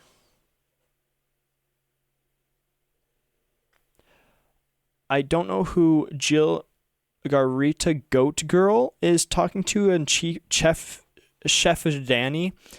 Yes, that's right. These ancient gods are a major threat to the Abrahamic religions. The Abrahamic religions do not have a solid foundation. Their foundation is based on fear. They are purely faith-based religions. They are empty and having nothing to offer mankind, so they must scare people into following them. They are extremely good at this, as they've been doing this for centuries. It's so easy to be a Christian. It's the simplest thing on earth to do. It's very difficult to go the opposite way into unknown and practice magic, divination, meditation, evocation, and working on self-improvement. And I can't see the rest of this because I don't think I have an account on mythology.com. But that set off a bunch of red flags because this is exactly what I'm talking about in spirituality and New Ageism. I also find it hilarious to see someone that uses two to write two. That is showing me that this person does not care much about how they come off to other people. Into following them. Bruh, I can't sometimes. They are empty. But I do fully understand the idea of that Christianity is too easy. And I think that's the biggest thing that has corrupted people to discard Christianity. God, through Christ, has made it very easy for you to know him. You simply have to believe in your heart and confess with your mouth that Christ is the Lord. Follow him and pursue righteousness. The Bible is very explicit in saying you cannot attain righteousness on earth. You can also not attain righteousness by yourself. Self-righteousness is not a thing that can exist under God. Self-improvement, divination, meditation, evocation, those things are of the devil unless you are trying to talk to Christ and God. In Christ, you will have improvement. You will feel alive in a different sense. It is a very hard feeling to grasp that once you have accepted Christ into your heart, into your life, you will have a aloofness, in a sense. You will feel your heart has lifted because you do not have the same worries and concerns. While it is easy in the sense that you just need to accept God, living it out day to day is extremely difficult. And that's where I think the idea of Christianity is thrown around and not really understood. That people on the outside look at Christianity and think, okay, all you have to do is believe that Jesus is God, and you will have eternal life. everything in the world is trying to make it so that you do not believe that, and that you doubt, that you fall away, and that you do not pursue Christ. You do not pursue righteousness. Jesus did not just call us to live out our days believing in him in our little shack somewhere in the middle of the woods. He called us to also grow in him, grow in a relationship with him, to get to know him better, and to evangelize, to spread the gospel to others, like I'm doing now, to talk to others, to help others meet Jesus and have that relationship that I have, that other Christians have with Jesus. You will have a different set of views of morals to the rest of the world. And that is also something that I think is very apparent as to why Christianity is the truth. You will live a vastly different life, and you'll have vastly different outlooks to matters of the world when you are focused on not this world, but the next. You are focused on pleasing a God, the creator, or not a God, the creator of the universe, and you are focused on him.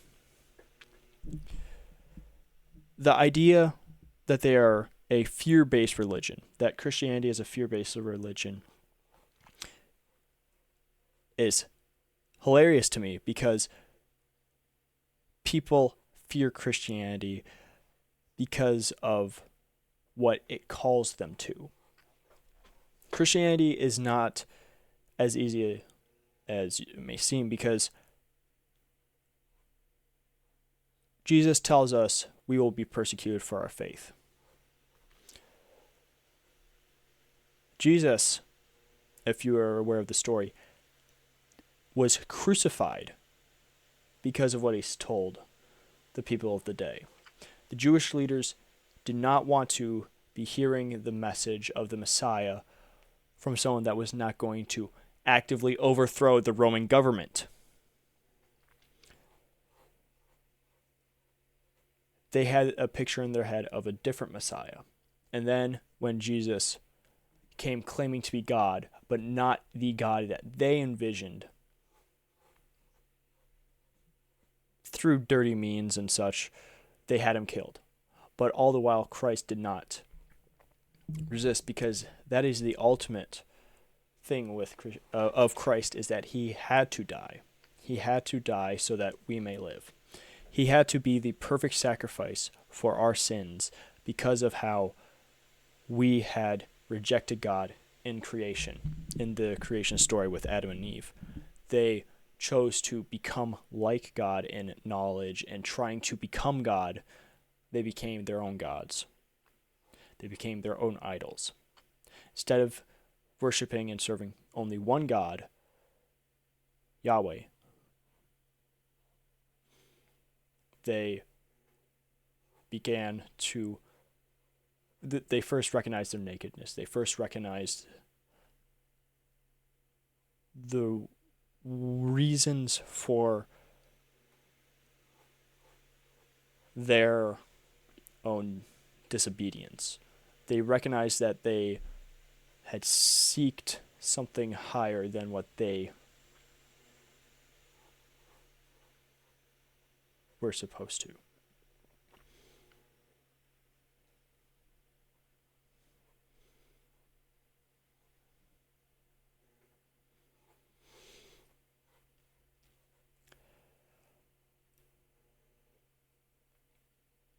I think another thing that is very interesting about this comment is, having heard stories about people that are in divination, meditation, that are trying to seek betterment in this world without God, is just how miserable they are. That in trying to become one with one that is righteous and one that is a better person, they are seeking after imitations of the true way. The idea of divination, meditation, self-improvement, not so much the practicing of magic in that idea, but the idea of meditating on God, on Scripture. You take that and you just meditate on something else. You meditate on okay, I am a good person. You don't pray to God, you pray to the world. That is a twist and a turn from God. You are not trying to commune with the creator of the universe. You are trying to create with the universe. You are trying to talk and interact with beings and spirits that are not of God, but are of the world, that have become of the world because of their rebellion of God.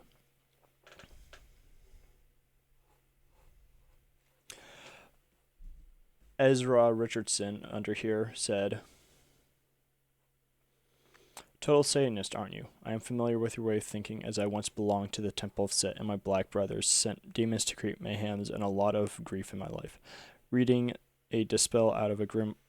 I'm assuming you meant to just say spell. Out of a grimoire is easy, but doing right and listening to God is much harder, honey." That is another thing that comes out from New Age spiritualism and such, is that there is the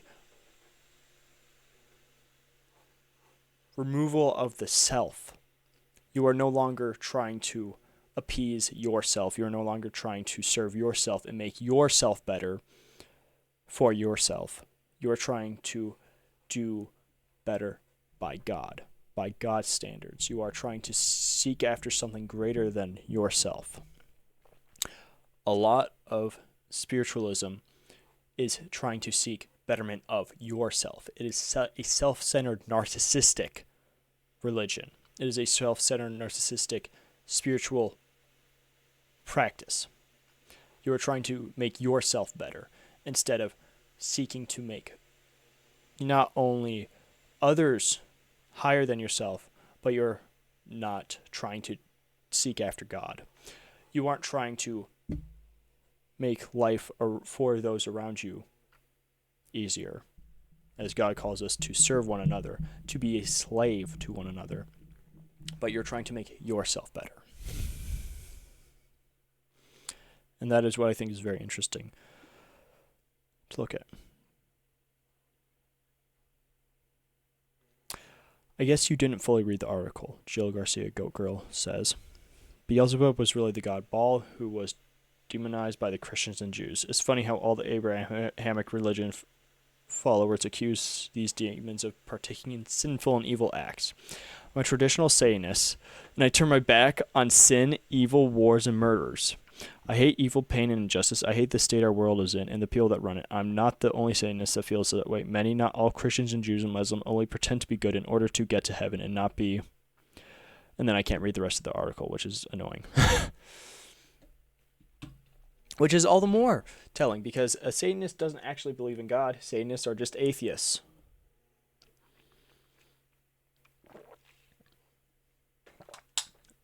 A lot of Satanists don't even believe in God. It's really funny. And then you hear stories of real Satanists that are just trying to spite God as much as possible, and then they get struck down by angels. Yeah, don't mess with Satanism. Oh, here's Chef Danny. He must have removed a... Or is it comment link? Hide replies? Nope.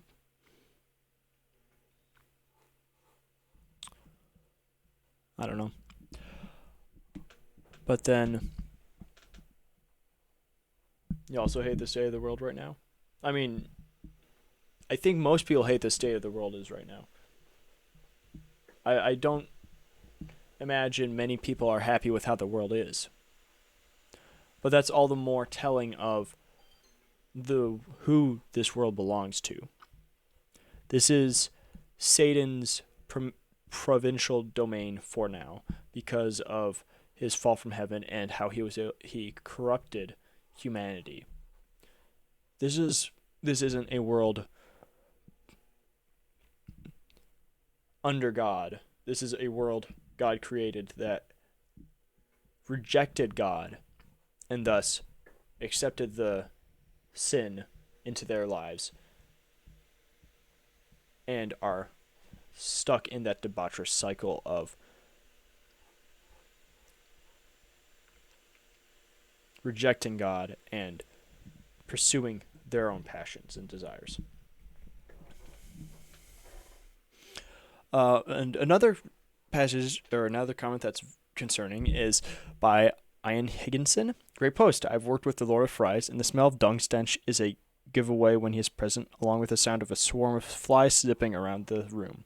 Seeing as someone you have to slowly build respect with, he is very stern at times, has never hurt or done anything negative towards me, and regularly makes me aware when he is checking up on me. Very interesting. Isn't he the god of gluttony who makes us go too far with our desires? I don't think these gods or princes of hell view like are evil or against us, but what to help us to reach our full potential as humans and to embrace our instincts. That's a interesting comment. So Christianity could save the world? Christianity can't save the world. The world is doomed. If I ever do a Revelations video, actually that would be fun. Or if I ever, I'll probably discuss Revelations in greater detail. But because of the, all right, how is the best way to put this? So, believing in the Christian God, believing in God, will save you from dying either in the end times or just dying in general and going to hell because of your unbelief. But this world is corrupted and is set aside for destruction. Because of original sin, this world will be destroyed, as it is discussed in Revelations. The idea of the apocalypse and the end times comes about from Revelations. And because of that, we will eventually hit a point where this world will fade away and God will create a new world. So this world is only going to get worse. That is the baseline. It's extremely interesting thought to have, especially when you read Revelations, because a lot of stuff happens in that book. But basically the idea is that the world is going to continue to get worse and worse. There's going to continue to be more strife and decay until Jesus comes again. And the second coming of Jesus, or after the second coming of Jesus, Jesus will vanquish Satan forever, cast him and his angels into hell, and those that did not believe in him will be cast into hell as well. And those that did believe in him will live eternally with him on the new heaven and new earth.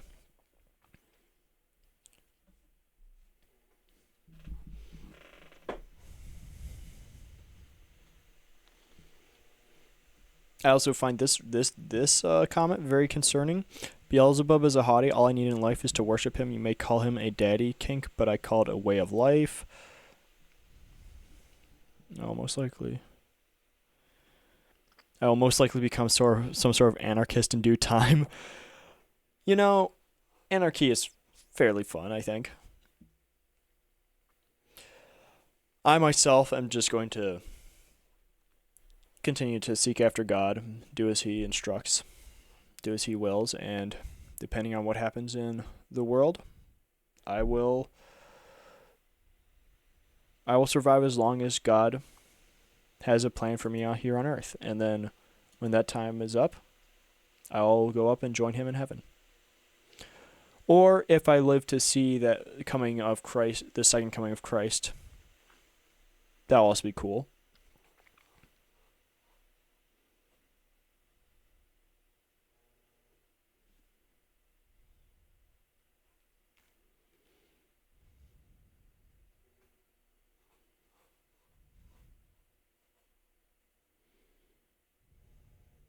Oh, this one saying he's a Christian.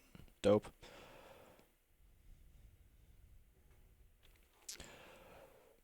But I guess the final thought is that there is the idea of demons specifically like Beelzebub, that they are trying to fulfill the fleshly desire, the desires you have in this world, in this life, and that those such desires and things will give you peace, will give you that ultimate high of life, that ultimate satisfaction. And that as you are pursuing that you will eventually, if you believe these demons and these Baal, Beelzebub, Baphomet, Lilith to be benevolent. Benevolent is a good one. Oh,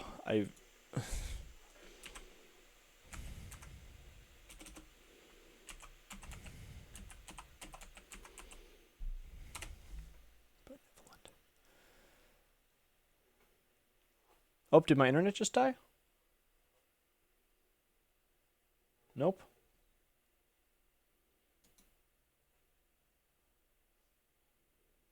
Yeah, so if you believe that demons are benevolent, that they are just trying to help you to reach enlightenment, they're just trying to help you reach a higher state of existence. They're just trying to help you fulfill everything that you can possibly achieve on Earth.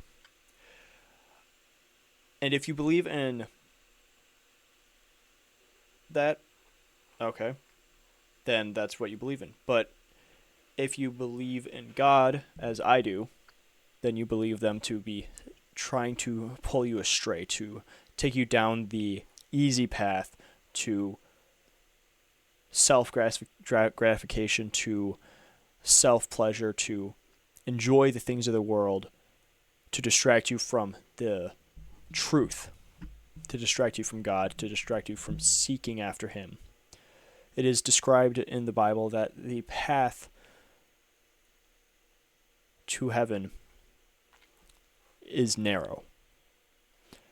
It's also stated that easier for a camel to go through an eye of a needle than for a rich man to enter into heaven, thus indicating the extent that wealth and that sort of affluence on life can have over you choosing to sacrifice that and to give yourself unto the Lord as a sacrifice, much as He was, so that others may know Him as well. So the idea that Christianity is easy to accept and to have salvation. It is not as easy to live out your faith, because every day you will be attacked, as I am. Is witnessing the second coming of Christ a thing that people look out for? By looking out for, there are different signs of the end times that are mentioned throughout the Old New Testament and the New Testament, specifically Revelations and Thessalonians, that are indications of the end time. And the second coming of Christ is specifically mentioned to be, I like that camel quote. It's one of the most quoted passages in regards to getting into heaven.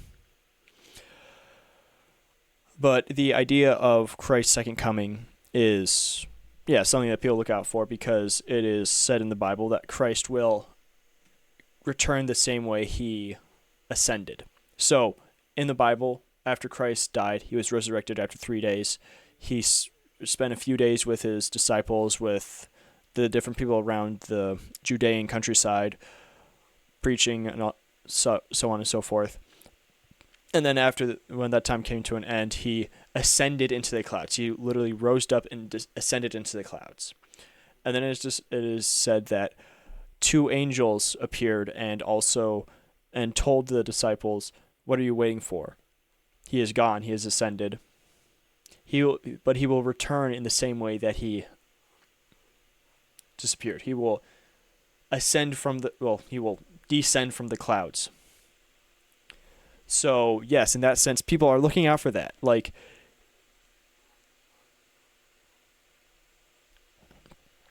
if God does come back, well, not if, but when God comes back, Jesus, he will be ascending from the clouds. And that is something that people do look out for.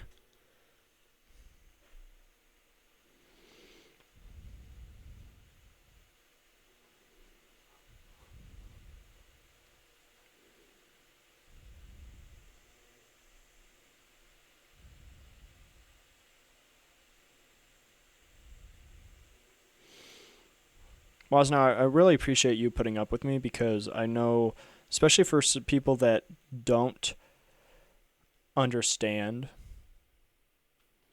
Christianity, it's a lot to take in. And it is, I'm still trying to find my stride in best explaining it and showing you why I believe it to be truth and why it is the truth, the way the truth in the light, another biblical quote, and why I talk about it so much. While at the same time, I don't want to spend every day every single minute of stream talking about it.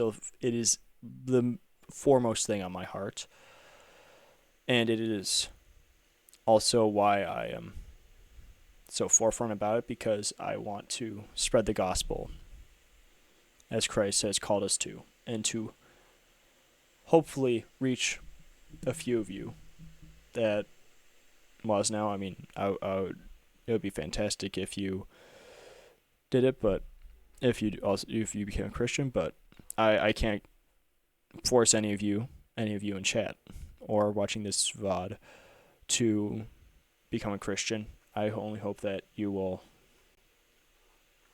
see my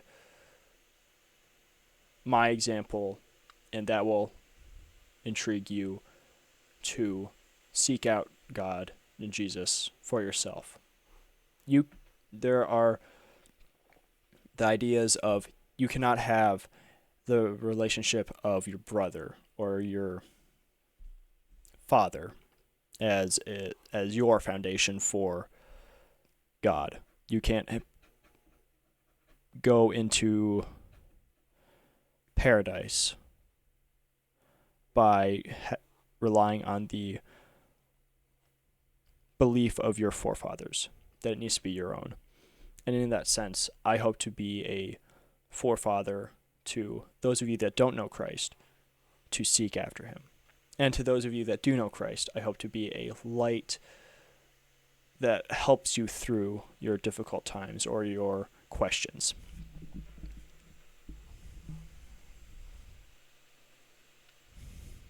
I'm one of the easier people to talk to. I hereby appoint you as my personal pastor. All right, great.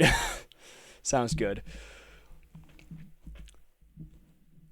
But thank you, Wasno. That's great to hear, because I that's the number one thing that I hear on stream actually is when I talk about the Bible, is that I am one of the easiest guys to talk to about faith, which I think is mainly just showing that there has been a stark decrease of Christians that can talk about the faith in a easy sense or a relatable sense. Because I also want to make it very apparent, as you've probably seen tonight, now, I don't have all the answers. I was taking you through some passages that I don't have understanding for yet, and that I'm hoping to understand more. But I have a belief in God that even if I don't understand it, there is a reason for it being there, and that God is perfect, so he has his own ordained way about things in the Bible and in life. I too as well wish the world was honky-dory and that we didn't have to deal with the suffering. I fully understand it when people are annoyed with how depraved the world is. Especially right now, we have so much. Well, actually, I think there has been a ceasefire declared between Hamas and Israel, or a pending ceasefire. I'm not too sure, but still, that has been on the back of my head for weeks now, because obviously Israel is an important part of the biblical canon. Israel is God's first chosen people, and Israel is also important for the end times. Here's a little tidbit. One of the signs of the end times is the rebuilding of the Jewish temple in Jerusalem. So if that happens, we're in the end times kind of thing. But also on that same note, it is said in the Bible that after Christ ascended into heaven, we have entered the end times. Many people for thousands of years now have believed that their lifetime is the end times. But again, I only hope to spread the message, help you guys with questions, humor your guys' questions, share funny stories that I see in the Bible. Like, the Bible is pretty funny, especially some passages. Some passages are really funny. Some are also just like, what just happened? What's going on? Did God just bring back an entire field of dead men?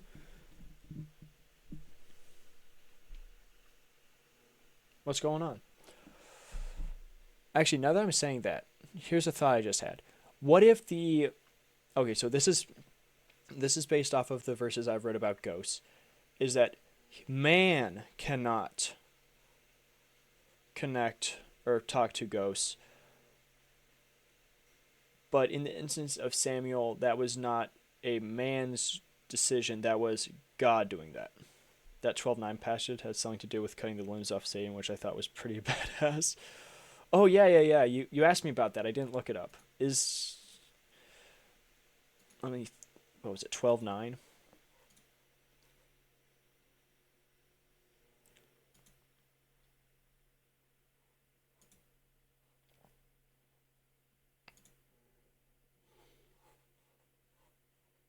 Wait. This is the passage with the child and the woman,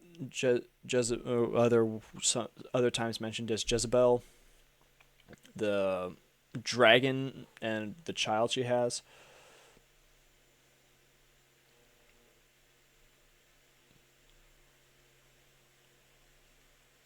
War broke out in heaven. Michael and his angels fought against the dragon. The dragon and his angels also fought, but he could not prevail, and there was no place for them in heaven any longer.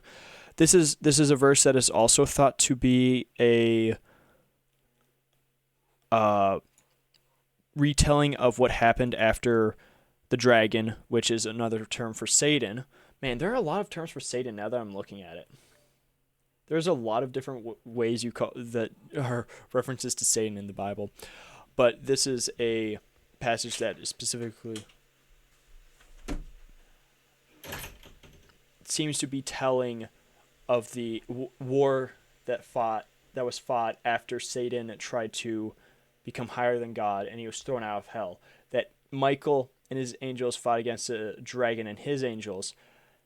He could not win, and he was cast out of heaven.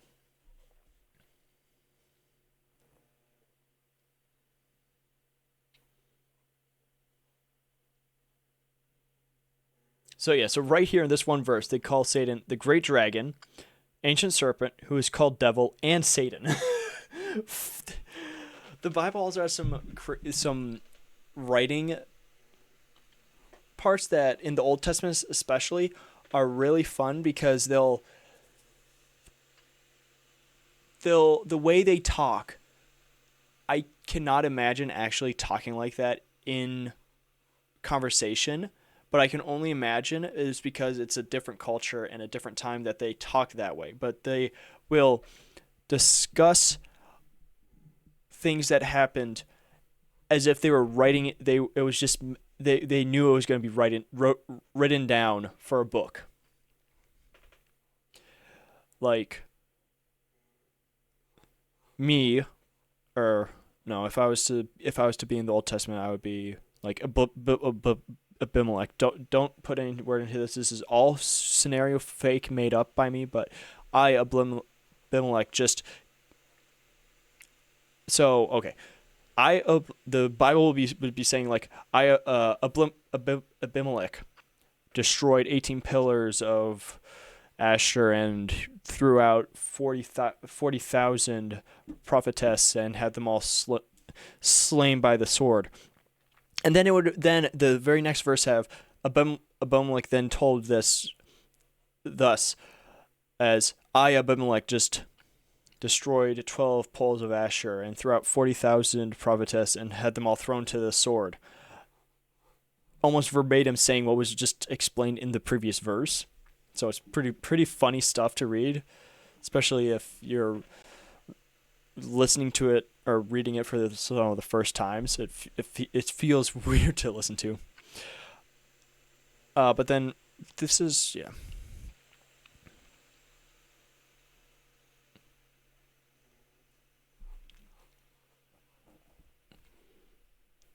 Now that I'm reading this passage could also be talking about the woman being Lilith.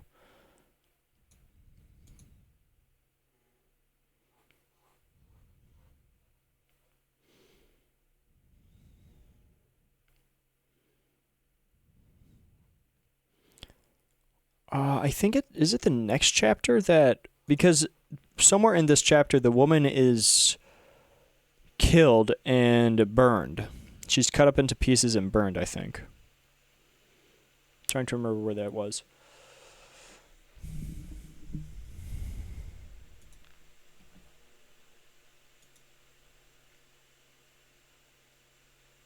I have no clue who that is. Let me just hold up. I'm gonna call up my one friend, see if he's on.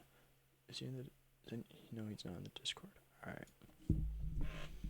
He's probably busy with college stuff.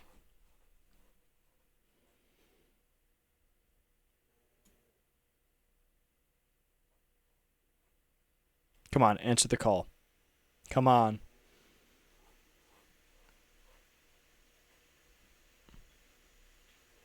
I don't think he's going to answer the call. He is not answering the call. Dang it. Oh well. He's either asleep or doing stuff. Wait, no, it's Thanksgiving Eve. Oh my goodness, guys. I forgot it's Thanksgiving Eve. Wasnow, do you guys have Thanksgiving in Canada, right? It's not around this time, though. Like, tomorrow for me, ad break is on. Okay.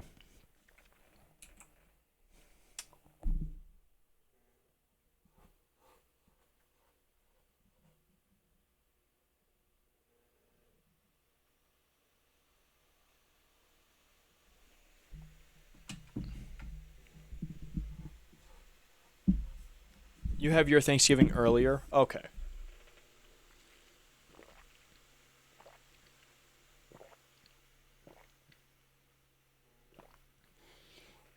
I knew there was a Canadian Thanksgiving. I just don't know when it is. So for you, this is just a everyday random weekday for you. For me, tomorrow I got a Thanksgiving turkey to devour. Turkey. Oh, my computer's lagging.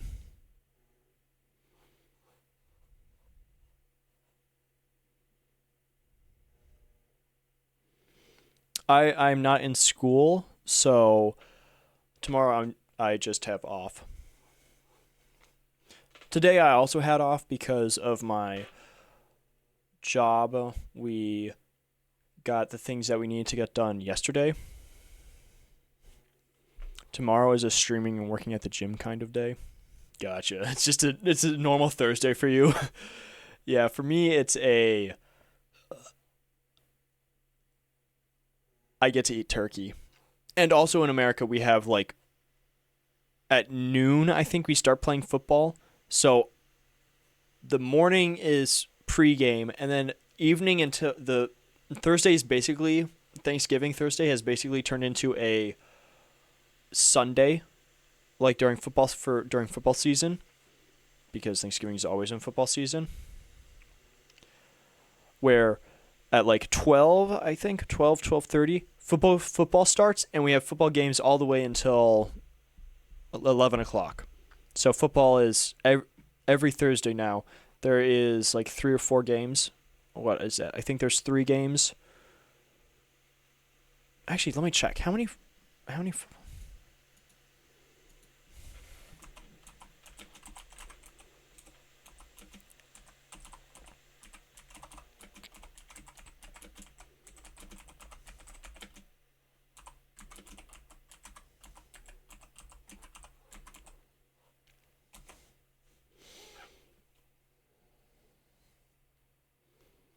You are Canadian, so yeah, that makes sense. Oh, did my internet just die? No. What?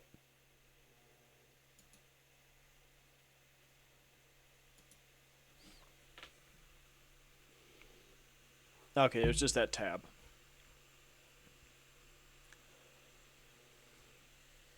Oh yeah, I was right. Okay, so tomorrow, you don't know anything about these teams, but we have 12:30, a Green Bay Packers versus Detroit Lions. It's a tradition where the Detroit Lions play every Thanksgiving and usually lose for most of my life. That's just a little bit of football lore. Then it's the Washington Commanders versus the Dallas Cowboys at 4:30. And then San Francisco 49ers versus the Seahawks at 8:20.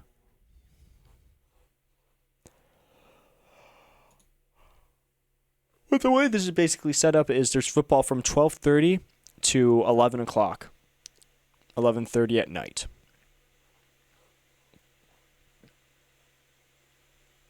And then Sunday, every Sunday it's football starts at 1 and goes to 11 o'clock at night. And that's on top of the Monday night games that they have. And then generally Thursday is just there's Thursday night football, which is just one game at night. But Thanksgiving is otherwise. But I would argue you know more about Christianity now than you do about football.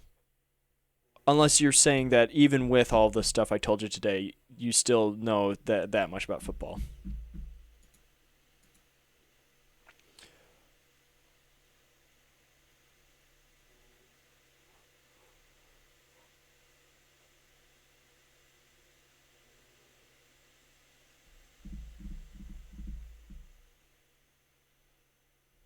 All right. It's getting later for me. My computer seems to be lagging, I think. Is it lagging or am I just crazy? Oh, now you can see me, chat. Didn't have that turned on at all. That's fine. A shadow always helps. Actually, no. Probably now you can't even see me if I go to like this tab. Now you can a little bit. You guys can't see my eyes though if I have my glasses on though. Can you? I can't see you now. There's the occasional lag. Oh, that's not bad then. I see it on my stream manager that I'm lagging, so I'm like, what's happening? But everything in my OBS is like, you're fine, you're good. No, there's no problems whatsoever. You're crazy. You're crazy. You're in a home. You need to just wake up.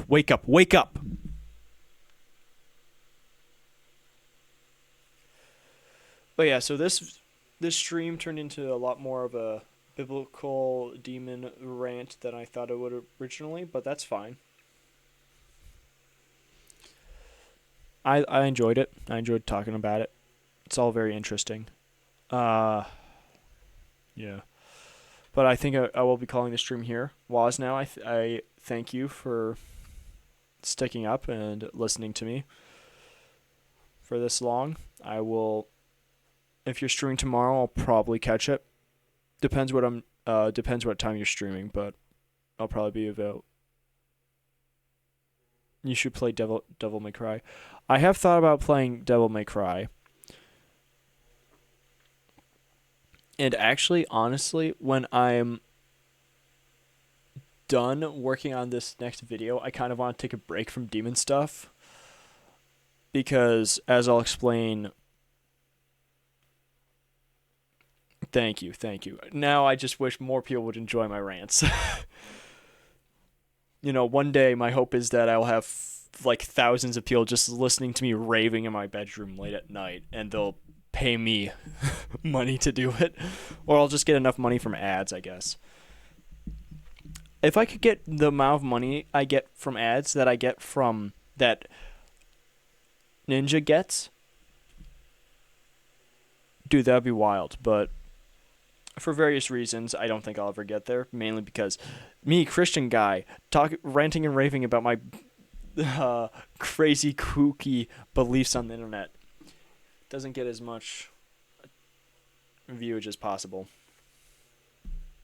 I mean, I guess I could hit gold and be like Wendigoon.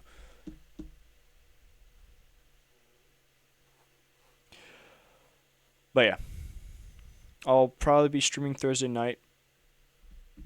Or not Thursday night, Friday night. My hope is to finally do the Monsters, Mystic, and Mayhem's discussion that I've been building up to. Want to get that done, and then I'm hoping to figure out how I actually want to implement that, and then talk about that on Friday. And then after that, I'm going to work on my next video. Hoping to get hopefully 2 videos out before the end of the year. And hoping to stream maybe 3 or 4 days. How many days did I stream this week so far?